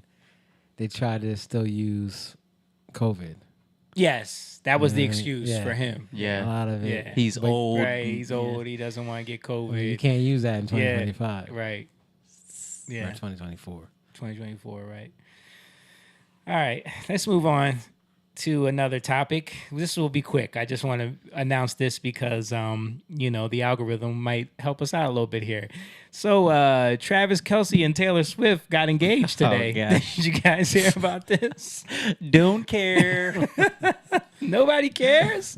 Are you serious? You don't care if the biggest millions pop of couple people, in right? the world? I mean, Like, I care that you said I'm only sharing this because of the algorithm. I mean, It's a beautiful photo though.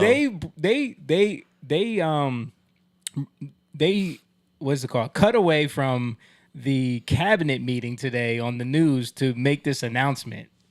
Like, are you serious? She's a huge star. She's the biggest pop The star in the biggest. world. Look at that. Look at that Oh, photo. that's Mo. a pretty A picture. lot of flowers. A lot of flowers. Yeah, it's How much money beautiful. you think they spent on this Oh, photo boy. shoot?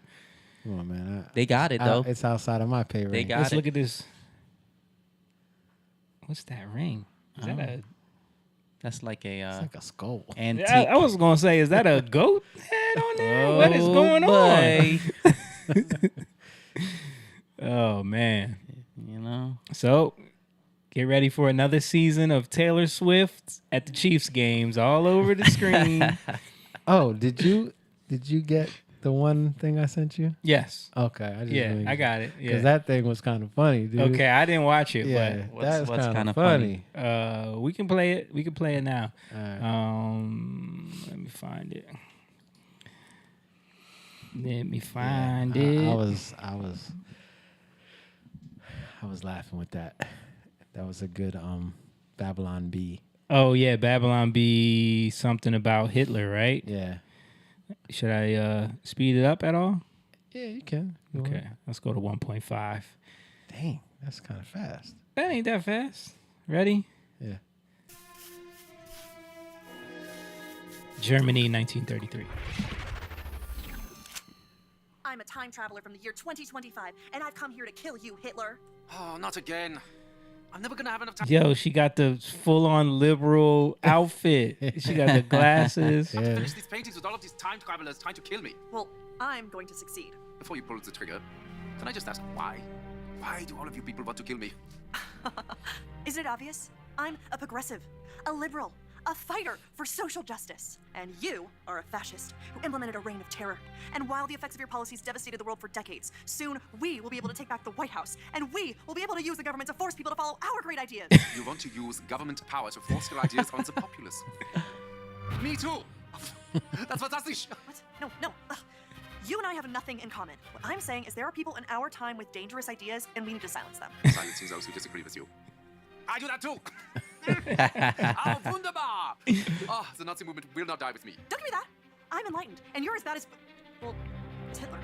Listen, what I'm trying to say is we are very close to implementing a utopia, as long as we can get rid of some certain undesirable people groups. Yes, like the Jews. Yes, like the Jews.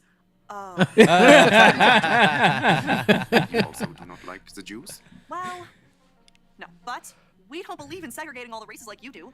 I mean, except for like graduation ceremonies, in dorms, and hiring practices. Oh, and admissions policies, that sort of thing.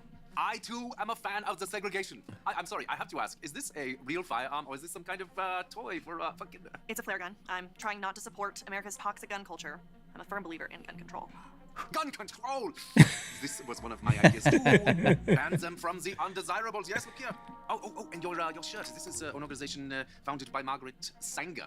Yes? Wait, you know about Margaret Sanger? Jawohl, of course. Oh, she's such a lovely person. No. She's a fighter for reproductive rights, for women's empowerment, And the eradication of undesirable populations by means of eugenics. Brilliant. I must use some of her ideas in our socialized healthcare system. socialized healthcare. That's not your thing. That's our thing. Oh, no, it's very much my thing. Did you know that Nazi means National Socialist German Workers' Party? Nazi is just more catchy. Nazi. Just rolls off the tongue. No, this can't be true. This has to be some sort of mistake. We are nothing alike.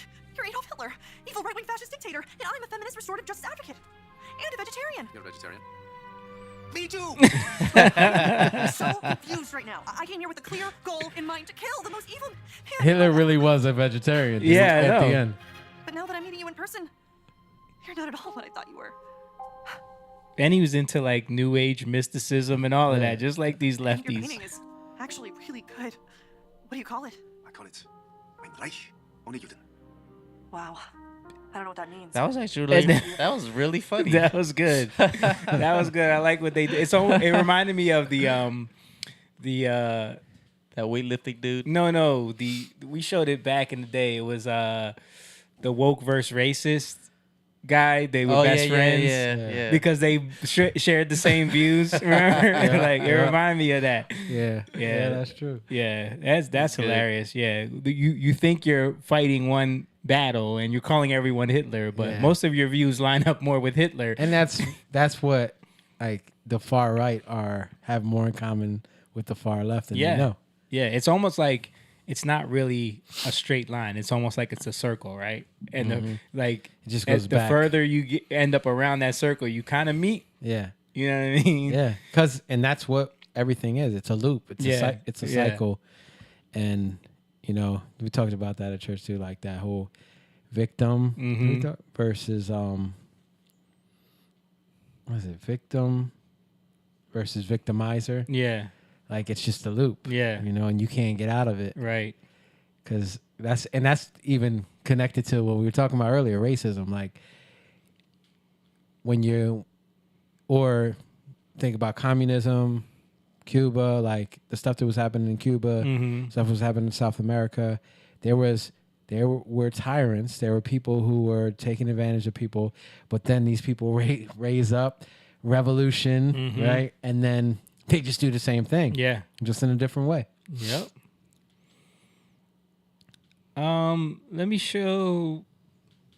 Speaking of leftists that don't understand that they're being racist, this lady went viral. This is funny. This lady went viral because she was holding up this sign at a protest, and just look at what the sign says.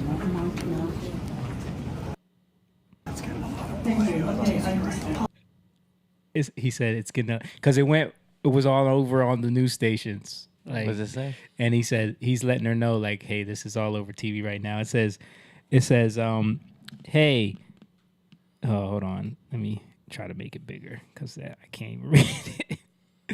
It says, hey, Winsome, I saw this. If trans can't share your bathroom, then blacks can't share my water fountain. I saw that. Yeah. Bro, she thought she cooked with that. And I'm like, She thought she cooked. dude, and I'm like, when I saw it, Wow. when I saw that, I'm like, 1 + 1. Like, wait a minute. Like, does she know? I don't understand. Does she know what she's saying? Like, yeah. And then the other boomer next to her had to tell her, like, listen, Betty. this is not going the way you think it's going. And she's and then bring it back up because look at her face. She's looking at the sign like, huh? What did I do? You're all over the internet. You're all over the internet. She thought she was so smart. And Oh my God. She's like, oh, look, it's negative. Like he said, this is getting a lot of play on TV right now. Negative. And she's like, oh gosh. Yeah. Yep. Woke and racist. I can just say, yeah. oh, Yeah. well, Blacks are so sensitive. Let me show. Our boy. Let's show this video of Spartacus. Good old Spartacus. What if what's his name is Timu Obama? What is he?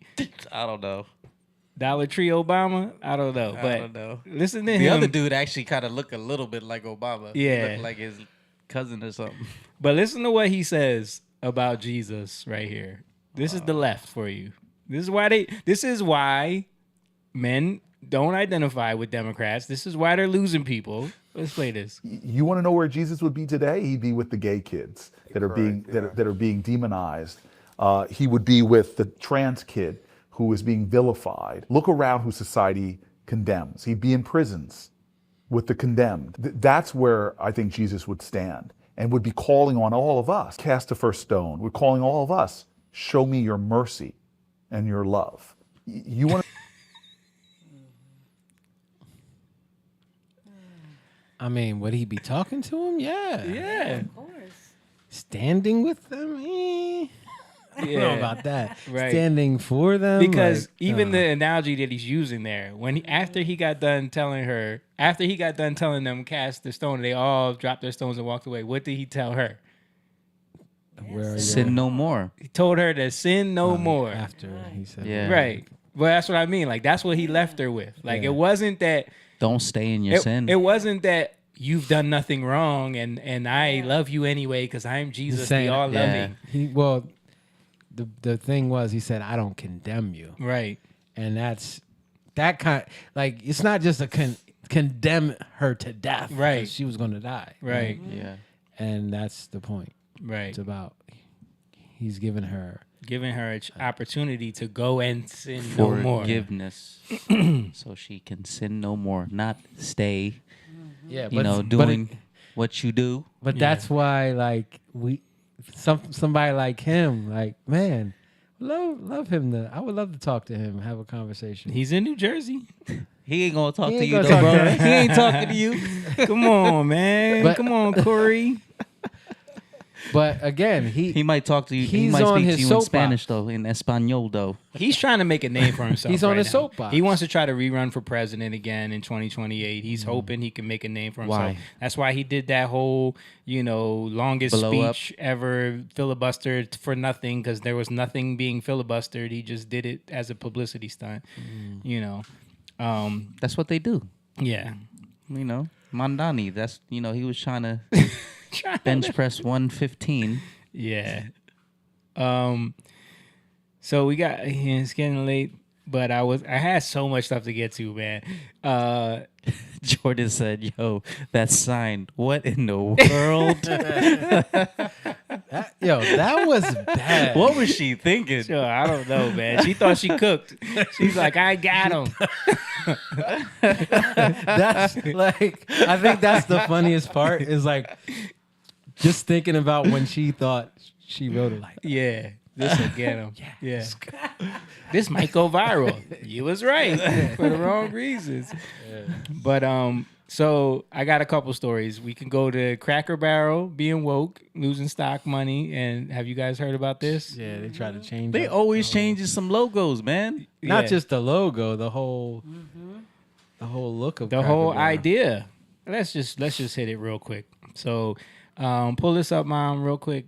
We'll just go through this real quick. So Cracker Barrel doing a whole rebrand. So plain. First of all, everyone knows when you walk up to a Cracker Barrel, the rocking chairs, the chessboard, the checkerboard, like That the whole looks like feel. That looks like A bank. IKEA. It looks like a bank. That looks like IKEA, yo. It looks. You know what it It's looks too like? modern. It looks like what's like that Cherry Hill, like what's it called? Containers. I think Yeah, it's called. the container store. container store. Yeah. Yeah. Yeah. Yeah, you're right. That's That's way too modern. Yeah, they apparently they wanted You might to as get well rid of. rename Cracker Barrel. They got rid of the cracker and the barrel. My man is gone. My man is gone. They got rid of him. And again, why did they do it? Because you have some woke feminist CEO. First of all, we got to show her. And what did we What's talk up about with with the the glasses? glasses? What did we talk The about glasses, with bruh. the glasses? Yeah. Like Oh, every babe. single time. But this is her back in May talking about the rebrand and how they She got don't these have the big. glasses on now. I don't know. Woke. The big ideas here. About evolution with intentionality. We've been very transparent about our goal of making our stores feel brighter and even more welcoming than they already are, while maintaining that country hospitality and charm that we're known for. We're just looking at ways to freshen up the experience so that we can open our door a bit wider for more guests. And when we think about what we're trying to do, it really is, again, about listening to what the guests ask for and what the guests and examples. No of what one the asked guests for this. ask for are things like spaces that feel brighter, that feel less cluttered, more booth seating, more seating options, so our guests are more comfortable while they're dining with us. Honestly, the feedback's been overwhelmingly positive that people like what we're doing. I'll give That's you not another the same That's not the same I actually lady. happened to be in Orlando last week with all of our managers. Those We are two bring them different together ladies? Yeah. once every other year. And the number one question that I got asked, I know Michael, all white was, women look the how same can to I get you, a Jane. remodel? Yeah, they When do. can I get a remodel? How do I get on the list? Oh, really? So because the feedback and the buzz is so good, not only from our customers, Michael but from our straight team head. members. They She wanna work went in on a Good a Morning wonderful America restaurant, after so the backlash we're doing to a- try to make it seem like everyone our loves guests this, and our team guys. members. Well, Julie Messino, it's wonderful to have you here. Pleasure to and be thank here. you for Thank you again. answering. So she Just to decide- say something real fast. There's no pushback. Yep. Yeah, And but, she, but they're saying that the Cracker Barrel is going back to the old logo. yeah, well, that's because of this right here. Take a look at this. That's their stocks. Damn, it nosedived. They lost hundreds of millions of dollars. Wow. Because people were pissed. Like you totally took away everything that Cracker Barrel was. Yeah. And when she says broaden our net to increase who can come, you know what they're saying. You know what I mean? We want to take away anything that might be offensive or seem outdated or old timey or connected to the South. Who was offended? Only probably the coastal state liberals that live in cities that don't want to go to Cracker Barrel because it feels too country to them. You know what I mean? And country is connected to racism. And they're saying that the reason why he's going back to the old logo is because of conservative backlash. Well, no, a bunch of people were. No, but they're saying that conservative backlash. Speaking of great little things, this is Benny Johnson showed this fake commercial of the new Cracker Barrel. I thought it was funny. Here at Cracker Barrel, we value diversity, equity, and inclusion. That's why we are going one step further to ruin our brand. We are investing millions of dollars into replacing all of brown pegs in the peg game to bright, colorful pegs. Also, we're changing the rules. The white pegs are not allowed to move or jump anymore, leaving the colored pegs to do whatever they want. We call it Down with the Cracker. It's about being fair in an unfair world. Are you down with the cracker? Yeah. So they are going back on this. Cracker Barrel announces it's changing its logo back after the rebrand. It's the same thing with the Redskins thing. Same thing with Redskins. Same thing with they're going to bring that back. What was the other thing we just reported on not too long ago that they tried to switch up and it was a big backlash? They lost a bunch of money and then they went back on it. I forget, but this keeps happening. Well, it's not Target did that, but I forget. But yeah. But what is it? What is it like? It's like right at the tip. Yeah. We always talk about this. These companies are not about anything but the bottom dollar. Yeah. The money. Yeah. But it was American Eagle. American Eagle. Yeah. Yeah. Well, that's the go woke, go broke, right? Like yes. Oh yeah, because they had they were doing the woke stuff before, and now they're they leaning into Sydney Sweeney has great genes. Yeah. Yeah. This guy, he looks like a complete liberal. He had his own little breakdown of what he thinks is happening with Cracker Barrel, which kind of makes sense, but it's still bad. You'll see what I mean.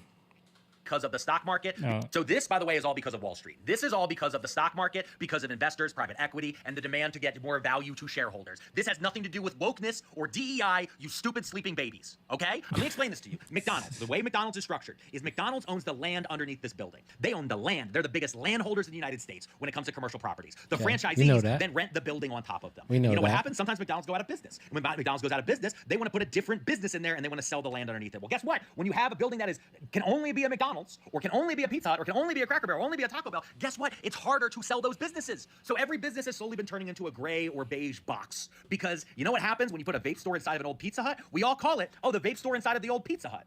Now, in the future, they'll just pull the Pizza Hut sign off and you'll go, I think that might have used to be a Starbucks. I don't remember. I don't know. But all the buildings used to look like this. It's also easier to do upkeep on it. They all have the same dumb awning with these weird little latches attached to them. They don't have to have the special McDonald's only custom ordered roof or the special Pizza Hut red shingle or making sure that they have to do this special lighting underneath Cracker Barrel or whatever was going on with Taco Bell back in the day. They're all buying from the same company. They're all using the same parts. That brings down their cost. They're not building play places anymore. It's not because of wokeness. It's not because, gay people, no. It's because insurance for a play place costs more than just having a fucking McDonald's. Because the purpose of all these buildings is to just pay off the property taxes while the land underneath it gets more and more expensive. So eventually you can sell it to somebody. Like in the case of Cracker Barrel, maybe the fact that they have land that's connected to the edge of every single highway exit by mid-tier cities all across the United States, maybe that'll be a good play for somebody who wants to put up electric vehicle supercharge stations. Oh, look how they're all conveniently right here off the highway and we have robots that can serve everybody $12 hot dogs. I don't know. I'm just spitballing here. But none of this has to do with wokeness, DEI, LGBT, black people, immigrants. None of that shit was caused by this. But that's not what they said. First of all, and second of all, even if that is true that they're doing this whole rebrand so that they can easily repurpose the building, what does that do for society? What does that do for our future? You know what I mean? Like that, just like he said, they're all buying from the same companies. They're all like taking innovation and any type of creativity out of everything. Everything is just becoming this uniform, cookie cutter, plug and play type system. Yeah. So yeah, we're still pushing back against that, bruh. We still don't want it. Keep that. Why is he so mad though? Because he look at him. He's so mad. Look at him. He doesn't want anybody talking about wokeness. You Look at him. sheep. Look at him. Look at this guy. You know this guy. You've seen this guy. This guy sits home and plays video games 24/7. That's the guy who thinks he's so smart. Yeah. This is destiny. Yeah, that's a great correlation. Yeah. All right, one more thing before we get out of here. I gotta touch on this because this was, man. I wanted to talk about the driver. Did you guys see that they had the the petition. Yeah. For the Indian dude that drove the tractor trailer. They had like a petition not to first of all deport him. Trump put out the thing saying that these cities got to enforce these trucker rules, and a bunch of cities, I think California and like New York or maybe a couple places, said that they're not going to follow it, even after this happened.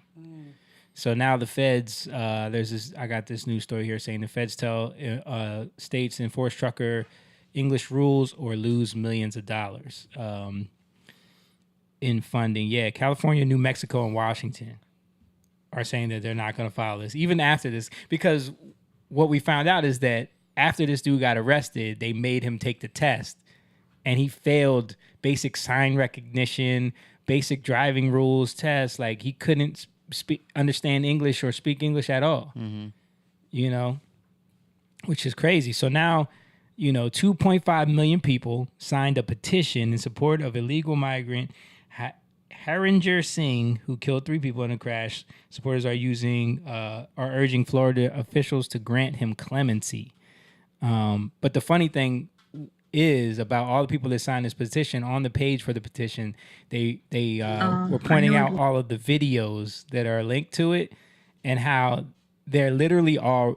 First of all, we don't even know if these are American people. And second of all, they're all reading the same exact script. Watch this.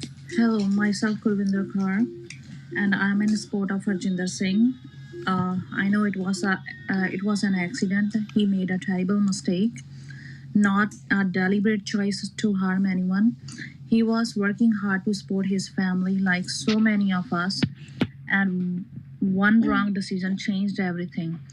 A 45-year prison sentence is not justice.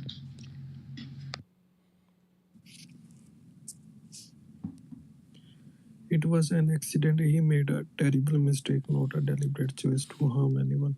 He was working hard to support his family, like so many of us, and one wrong decision changed everything. Yo, A literally the 45-year same prison thing. sentence is not justice. Thank you. It's Naprit. I support Harjinder Singh. It was an accident. He made a terrible mistake, not a deliberate choice to harm anyone. He was working hard to support his family, like so many of us, and one wrong decision changed everything. A 45-year prison sentence is not justice. Word for word. That's creepy, dude. Same. Working hard to support his skill. family, like so many of us. And it keeps going. And one wrong decision changed everything. Wow. A 45-year prison sentence is not justice. Wow. Literally, like, come on. He was working so hard to support his family, like so many of us, and one wrong decision changed everything. It's like when you take a script and you put it in AI and use different characters to say it. Like, this is literally what it sounds like. But yeah, like it the keeps news- going on. Sounds like the news media. Yeah. Everything. They Yeah. say the same thing. Wow. So yeah. What about the 3 people that died? Yeah, no one cares Where's about the them? petition for that? Yeah. Where- Well, there's a counter petition going there? around now. Yeah, saying to give him life in prison. But he should have never. He should have never been in able to that drive. position. Yeah. Yeah. I think like it's more on whoever California. Gave him, yeah. Yeah. Like Was it Florida? Have you guys heard of California's? California? He got it in California. He was in Florida because he was driving cross from country. California.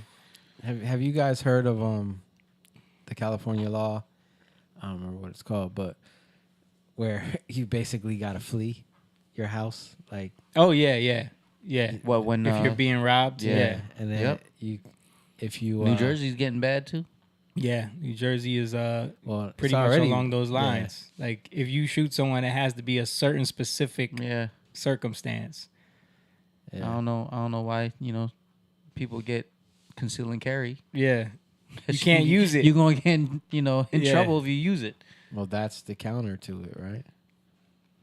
Yeah, but those type of laws, though, can't you appeal those laws to the Supreme Court? I think eventually, like if it makes it there, yeah. Just like the two New York dudes at New York with the conceal and carry and all the governors. Yeah, because they're definitely unconstitutional. Yeah. Should be able to... Dude, to be honest with you, like, property tax is unconstitutional. It is unconstitutional. I think income tax is unconstitutional. Mm-hmm. Yeah, but, like, literally you don't own your house. Yeah. Yeah. If you stop paying property taxes, they take your house from you. Mm-hmm. That's great. Like, and I know this is obvious, but I'm just saying, like, that's bad. Yeah.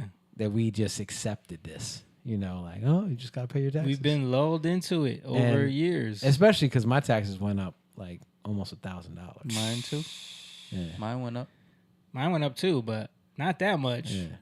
But mine are already high. And it just shows you, like, how did it go up that much? Yeah. It's corruption. Mm-hmm. Yeah, so they can keep paying for a 295 exit to be, what the heck have they been doing for the last 25 years? Yeah. I don't know. I kind of like that, Washington Township Act to go down the 295 South. No, I'm talking about when you get on 295 North, and when you get off when you get off of they taking their time, bro. They've been working on that forever, and I don't know what they're doing. They're milking that hundreds and millions of dollars contract. That's what they're doing. Yeah. But like you said, somebody's got to be held accountable for the fact that these people, and this has been a huge issue across the board, where people that don't speak English are being given these CDL license. Mm-hmm. And how does that make any sense? How does it make sense? If you can't understand the road signs, you're putting people's life in jeopardy. Yeah. I mean, how do you think you're gonna just turn in the middle of the highway? Yeah. In any situation, like, and especially with an 18-wheeler. He's from India. Yeah. Because I get in India, like, you do whatever. It's freaky deaky. Whatever, but freaky deaky. Like, they're just used to, like, yeah, let me stop. But sad that people lost their lives. Here, when we're on the highway, we're not expecting to come to a complete stop like that. Mm-hmm. So you can't do stuff like that. Yeah, so we'll see what happens with that. People are going back and forth. I guess the Indian community is trying to come out and come to his defense. There was a guy. Oh yeah, let me play this video before we move on. And this guy is like making a case for why we shouldn't judge him. A Punjabi truck driver made a wrong U-turn in Florida. A van hit and 3 people died. I know that's really tragic, right? I'm not here to defend his mistake. I'm not here to defend the guy who caused. That was the other thing, though. Is like people are really upset with the dude's demeanor. Like he didn't get out the truck to check on those people at all. He didn't even like show any remorse when the police came. Like he didn't. I don't even know if he knew how to process what he did. Like he showed no remorse. But anyway. Right? I'm not here to defend his mistake. I'm not here to defend the guy who caused it. But this whole thing went viral. And you know what went more viral than this accident? It was his turban. People talked less about victims. People talked less about the guy who caused it. They talked more about the turban. There goes that confirmation bias again. Because that's not true at all. I didn't see one thing you see what I mean? About a turban. You're insecure about that, so now you're going to bring that up over I didn't see nobody talk about them. Of course, maybe if I went through the comments and... there would be people. Yeah. Because it's stuff there's you're always going to see that. Yeah. But I didn't see anyone commentating on the fact that dude had on a turban. Like, come on, let's be real. talked more about the immigrant community. It was like one person's mistake defined millions of immigrants in the US. And I know there should be better training, there should be better hiring procedures when they hire these drivers. But the hypocrisy is when a white truck driver caused a crash in Colorado and killed 4 people, when a similar kind of accident happened in Texas and killed that truck driver in Colorado, people showed it wasn't a white dude. It was like some Hispanic guy, and I think he was illegal too. The whole family. Nobody talked about the accent. Nobody talked about the white skin. Nobody talked about baseball cap. Nobody blamed all the white CDL drivers. But when it's a man with a turban, all of a sudden the turban is on trial. The whole immigrant community is on trial. And let's not forget this. There's another video circulating, which isn't that much viral because it's a good video, right? The hate spreads more than humanity. It's a guy. It's the same community guy, same Punjabi guy in Ohio. He saved a toddler who was just walking on the road. He stopped his truck. He found his family and returned the kid to the family. Nobody talked about it. Nobody talked about the turban. Nobody talked about the accent. Nobody talked about the brown skin there. Why? Because that's a good thing, right? Listen, accidents don't have a race. Every community causes it. Heroes don't have a color. Don't judge humanity from appearance. And remember, I stand for accountability. So please don't blame my turban for one stupid mistake caused by a person. Such a dumb take. No one's blaming a turban. No one is blaming the immigrant community. Yeah. What we're saying is you shouldn't be getting a CDL license if you don't understand English, if you can't pass basic road tests. That they gave him a basic road test. Wait, was he illegal? He was illegally here. He's illegal. He came through the southern border. So then what are we talking about? Exactly. This is part of the problem. Now, granted, he came in here, and the fact that he was able to do that and get a CDL, being illegal, these are the things we need to talk about. And that's why I'm saying, like, I don't even fault him as much as who's doing this. Yeah. Who's giving them the ability to go out there and do this type of work. But he has to be held accountable for taking 3 lives. Yeah, he has to be held accountable. But again, like, shouldn't the state be held accountable? I think so. Should it? Like, this is what we're dealing with. Yo, these are the consequences. And then they get to stay toting this mess, this woke mess, that everybody's a racist or xenophobe because... Well, I was going to say that everybody's a part of the, we shouldn't be keeping people out of the country no matter what. Oh, yeah. Everybody, we're all citizens of the world. Yeah. That bull crap. Yeah. Yeah. All right. Last story before we get up out of here. I got to touch on this because it went extremely viral and it's a tragic situation. And it also speaks to the culture of the streaming community and like a lot of these young dudes that are streamers and how they are allowing their community to influence them and what they do. Like we were talking about being ruled by the algorithm, being ruled by the what's it called, audience capture or whatever. Yeah, this is a prime example of this. Have you guys heard about Rampage's son who almost killed a guy? Like, oh yeah, almost like killed him, murdered him. So I'll show a little bit of it. I'm not going to show the whole thing because it's very brutal. So he was at this wrestling event with one of his friends, and he jumped in the ring with this guy who he's got over his shoulder right here, and he flips him, slams him to the ground. That's all I'm going to show of that. And then that slam to the ground knocked the dude unconscious. And then he straddles him and just starts wailing on his face, punching him with full force. And when I first saw the clip, I was like, yo, wrestling then got real. Like, wrestling went crazy. But then come to find out there's a whole backstory here, and he was really wailing on this guy in front of the entire audience, little kids and everything. He punched this dude 26 times before one of the other wrestlers jumped in and pulled him off and got into it with him, and the dude like was just bloodied on the mat. So I'll get into a little bit of how this kind of happened and escalated. So he was invited to so apparently the history is Rampage has this son who he's the only son who trains MMA, and he's like a fighter or whatever. But this is one of his illegitimate sons, but he has trained him, and then they've kind of had a falling out because Rampage's relationship with him is kind of antagonistic. Like he's always messing with him and like calling him weak and soft and you a PUS as well. He's always like messing with his son. You know what I mean? So his son has like a chip on his shoulder in that sense, trying to prove himself. And he also distanced himself from his dad because he's like, you know, he wants to make it on his own. He wants to make a name for himself without his father's legacy, being his father's shadow and using his dad's money or whatever. So he kind of has this chip on his shoulder, but he's also a streamer. So he streams everywhere he goes. He's at this wrestling event with one of his friends who's a wrestler, and they're streaming it as well.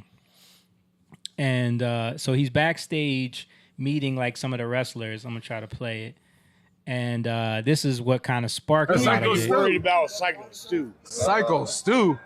Psycho Stu is the guy who he pummeled. That's the guy who he's in front of right now. And he's like, he's meeting him backstage. He's like, you need to be worried about Psycho Stu. What, you don't know me? Hell no. Yeah. Hey, I think that's a little. Oh, you don't sell it? Easy. He's not a fucking worker, bro. Calm down. Yeah, what the fuck was that? You're good. What the fuck was that? You don't sell it? Dude, he's not a fucking worker, bro. So can you guys kind of piece together what's happening there? So Psycho Stu is looking at Raja as like, he sees the camera. So he's thinking, oh, you're a wrestler too. So we're doing content right now. So he does the slam on his head with the beer can. And then like when Raj doesn't respond and he kind of like gets in his face, he's like, you ain't gonna sell it? Like he's thinking that they're making content. Yeah. And then the guys around him are telling him like, yo, he's not a worker. He's not a worker. Like, why'd you do that basically? Now I do want to give some background on this guy because this kind of plays into it too. This is a guy who like soldier that suffers from PTSD. He suffers from PTSD. He's a Army veteran. Being in front of a crowd, it doesn't give me as much anxiety and aggression as I thought it would. Bro, in military, I joined Knox Pro, because I needed something to focus on. I need soldiers. So he's an ex-soldier, PTSD. Those guys were drinking. They're backstage. He sees the cameras. He thinks it's content, right? So after he finds out that that wasn't the situation, he's trying to piece it up. Rampage Jackson's son actually talks things out with the wrestler before the altercation. Then I'm sorry, bro. Hey, it's gonna all work out. Yeah, hello. I appreciate it. I didn't know. I thought you were a camera. I get it. We're not working out. Well, he's gonna come out on your mat, Juice. I know you keep thinking we're working. We're always working. I get it. Yeah. I get it now. Now you know what I'm saying? Yeah. We're always working. So he's saying, he apologized to him. They shook hands, and then the other guy saying, "Well, he's gonna come out during your fight, to kind of make it even, I guess, like, because the dude thought he was a worker." Motherfuckers playing with me, bro. Oh, that's him. After,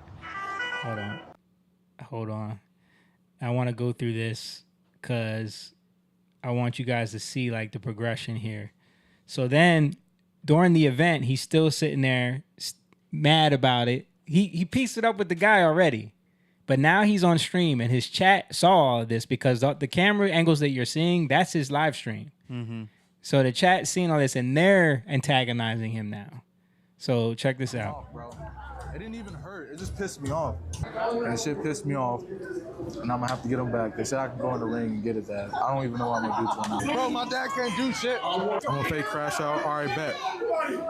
You about to see. You hear him?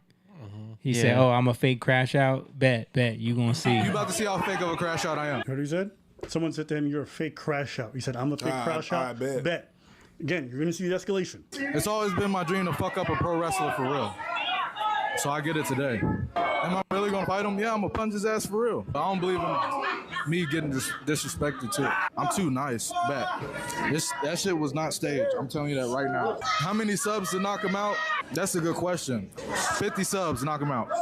If he hits me back for real, I don't give a fuck. I want him to. Y'all want me to teabag him? People think this shit's sweet. People think this shit's a fucking game. Hey, you're right, Joel. I gotta show him some form of respect. That nigga don't train no goddamn martial arts. I'm really going to hit him. I'm telling you. What should I do, chat? Should I pick him up? Should I slam him first or hit him? W, if I should slam him first, I'm not fucking around. You don't think I can do it, Miggy? Bet. My dad can't never call me a bitch. Fuck this dude. Oh, you think he's stronger than me? All right, Suave, watch. Shut the fuck up. See, he's like, they're like, his chat is like antagonizing him and gassing him up. And he feels like he got to prove himself. Yeah. And you heard him say, like, my dad can never call me because his dad does mess around with him like that, you know? And I think his dad called him because he saw when the dude hit him over the head, and he did call him and say, like, yo, you let them dudes punk you like that or something. Like, he said something like that to him. I bet you wouldn't be talking like this if you was in front of me, nigga. Chat, watch what I do to him. Tony, I'm gonna show you. I'm gonna show you, Tony. A few moments later. And that's when he jumped in during dude's fight. And watch, dude don't even see him. And he just lifts him up. Okay. And that's when he slammed him. And I don't even want, like, you guys can go watch it if you want to. I don't even want to show. Yeah. I don't need to. Like, I don't want to watch the dude, they thought he was dead. He was unresponsive. All his teeth was gone. Face was blood. He was gurgling blood. Swallowed teeth. Like, he was hitting this dude full force. Well, dude was knocked out. His hands was like this, and he's just punching him as hard as he can. 26 times? 26 times. That's he's going to jail. That's rage. That's rage. That's attempted murder. Yeah. But then, so that's why I wanted to show the video of his reaction afterwards, which was in this compilation. Let me see. Motherfuckers playing with me, bro. Real shit. One of them motherfuckers playing with me, bro. Real shit. One of them a bitch and fucking bit me. I'm tired of everybody fucking playing with me and shit. Think I'm always playing and shit. Call me bitch and shit. Not no fucking bitch, bro. He got blood on his shirt. At the end of the day, I'm gonna stand up for my fucking self because I'm tired of everybody fucking playing with me, bro. Real shit. Come on, man. We're leaving, man. We're walking away, bro. Let's not take it serious. Let's go. Come on, Roger. Let's go. Let's go, Roger. Let's go. Roger, let's go. Roger, I'm telling you, let's go. You listen to me. Listen to me, Roger. You need to listen to me right now, Roger. Let's go. I don't give a fuck. You guys trying to jump me and shit? Let's go. You ain't gonna do shit to me, bro. Let's go, you Roger. can't do shit to me. You can't fuck with me, bro. Roger, let's go. You can't fuck with me. Motherfuckers playing with me, bro. Man, that's a hurt kid, man. You see what I'm saying? Like, he feels like he got to prove himself to everybody. What a shame. But now look what's happening. Like, he's gonna be brought up for attempted murder. Yeah. Yep. Like, the way he went in on this dude, that dude is barely hanging on in the hospital right now. Wow. And so now you got a father that, because that dude's dad was at the match, the wrestler. Wow. And then there's little kids, like, you could hear little kids in some of the videos saying, like, he was really hitting him. Like, they watched this dude get pummeled. Yeah. Unexpected. Yeah. I think this is a video of his dad calling him. Hello?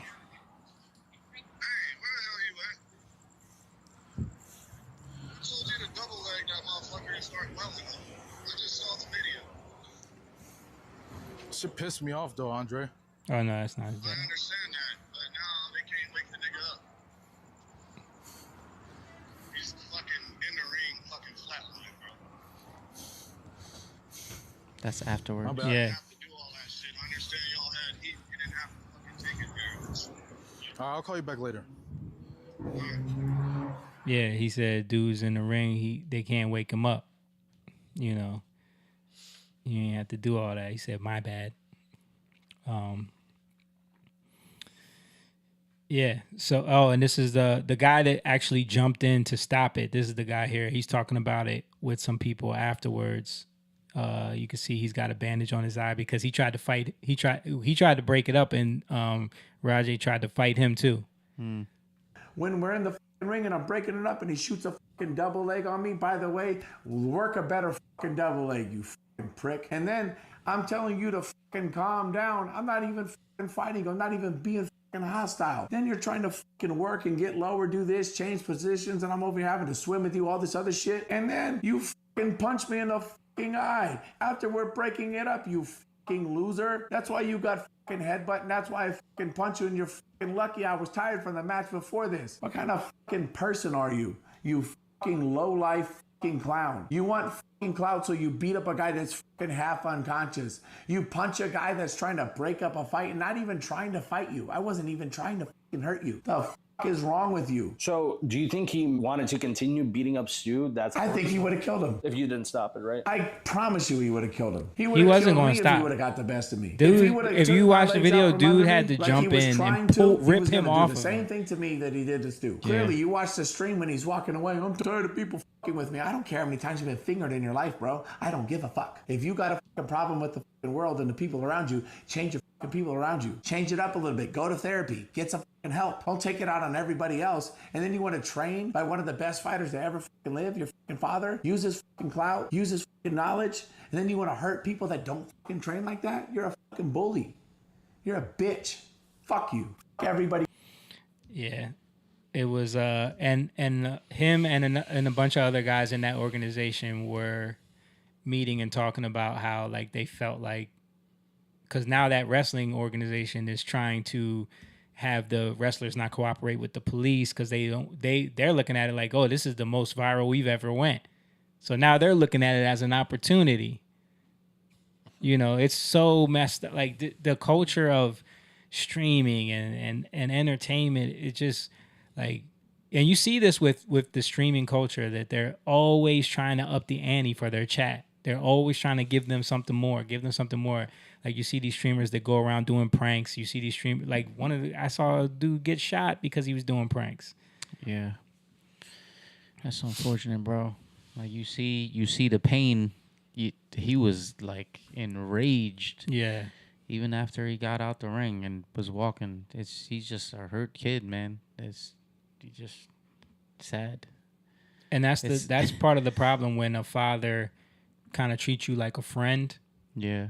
And antagonizes you in that way, you know, and feels like that's giving you tough love and feels like that's toughening you up. You know, you don't. He feels like it's helping him. Yeah, but sometimes you don't understand that you're creating a monster. Yeah. You know, even now he's like, if you watch the videos of Rampage reaction to it, he's kind of making excuses for it and like not taking accountability, and so it's a this was one of the craziest things I saw all week. Went viral. Everybody was commentating on it because it was just so crazy. Like I heard about it, but I didn't have a chance to really look into it. But I saw the video come up on X, and like I said, the first time I saw it, I was like, "Oh, Rampage's son is into wrestling now." I'm thinking like, "Oh, he switched into wrestling." I didn't even know he had a son that was that age. Yeah, he's a MMA fighter, but like then when I saw him like punching the crap out of this dude, I'm like, man, like wrestling went to the next level. I'm thinking like, doesn't he have like a Asian kid, like half Asian? Yeah. That's the only son that fights though. He's got 3 sons. Oh, okay. I think he's got a couple daughters too, but that was crazy, and it's so brutal, man. Like I don't want to watch it. He was not. Because at first, when I saw it, I'm thinking like he's not really hitting him. He's not connecting. I'm thinking it's wrestling. You know how they do those fake punches. Yeah. But then when I saw all the people rush into the ring and pull him off and like him trying to fight them, I was like, yo, what the heck was that? Yeah. And he would have been fine if he wasn't on his streaming thing. I think he would have been. People just egging him on. Yeah. You know, I mean, inside he probably felt like, you know, mad and disrespected or whatever. Somebody. But dude told him like, yo, I thought you, he apologized to him. He said, I thought you were a worker. And if you look at like some of the other behind the scenes stuff, the guy that brought him there was also antagonizing him. He was telling him like, yo, when you get out there, you know, go in the ring, just jump in the ring and get your receipt.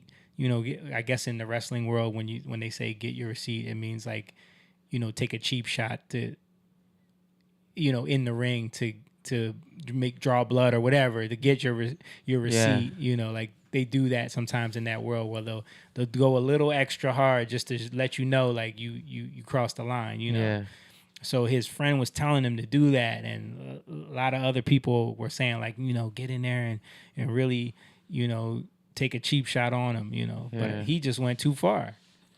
Hope that guy makes it. I hope so too. He's in bad shape right now. He's lucky he's alive though. Yeah. Yeah.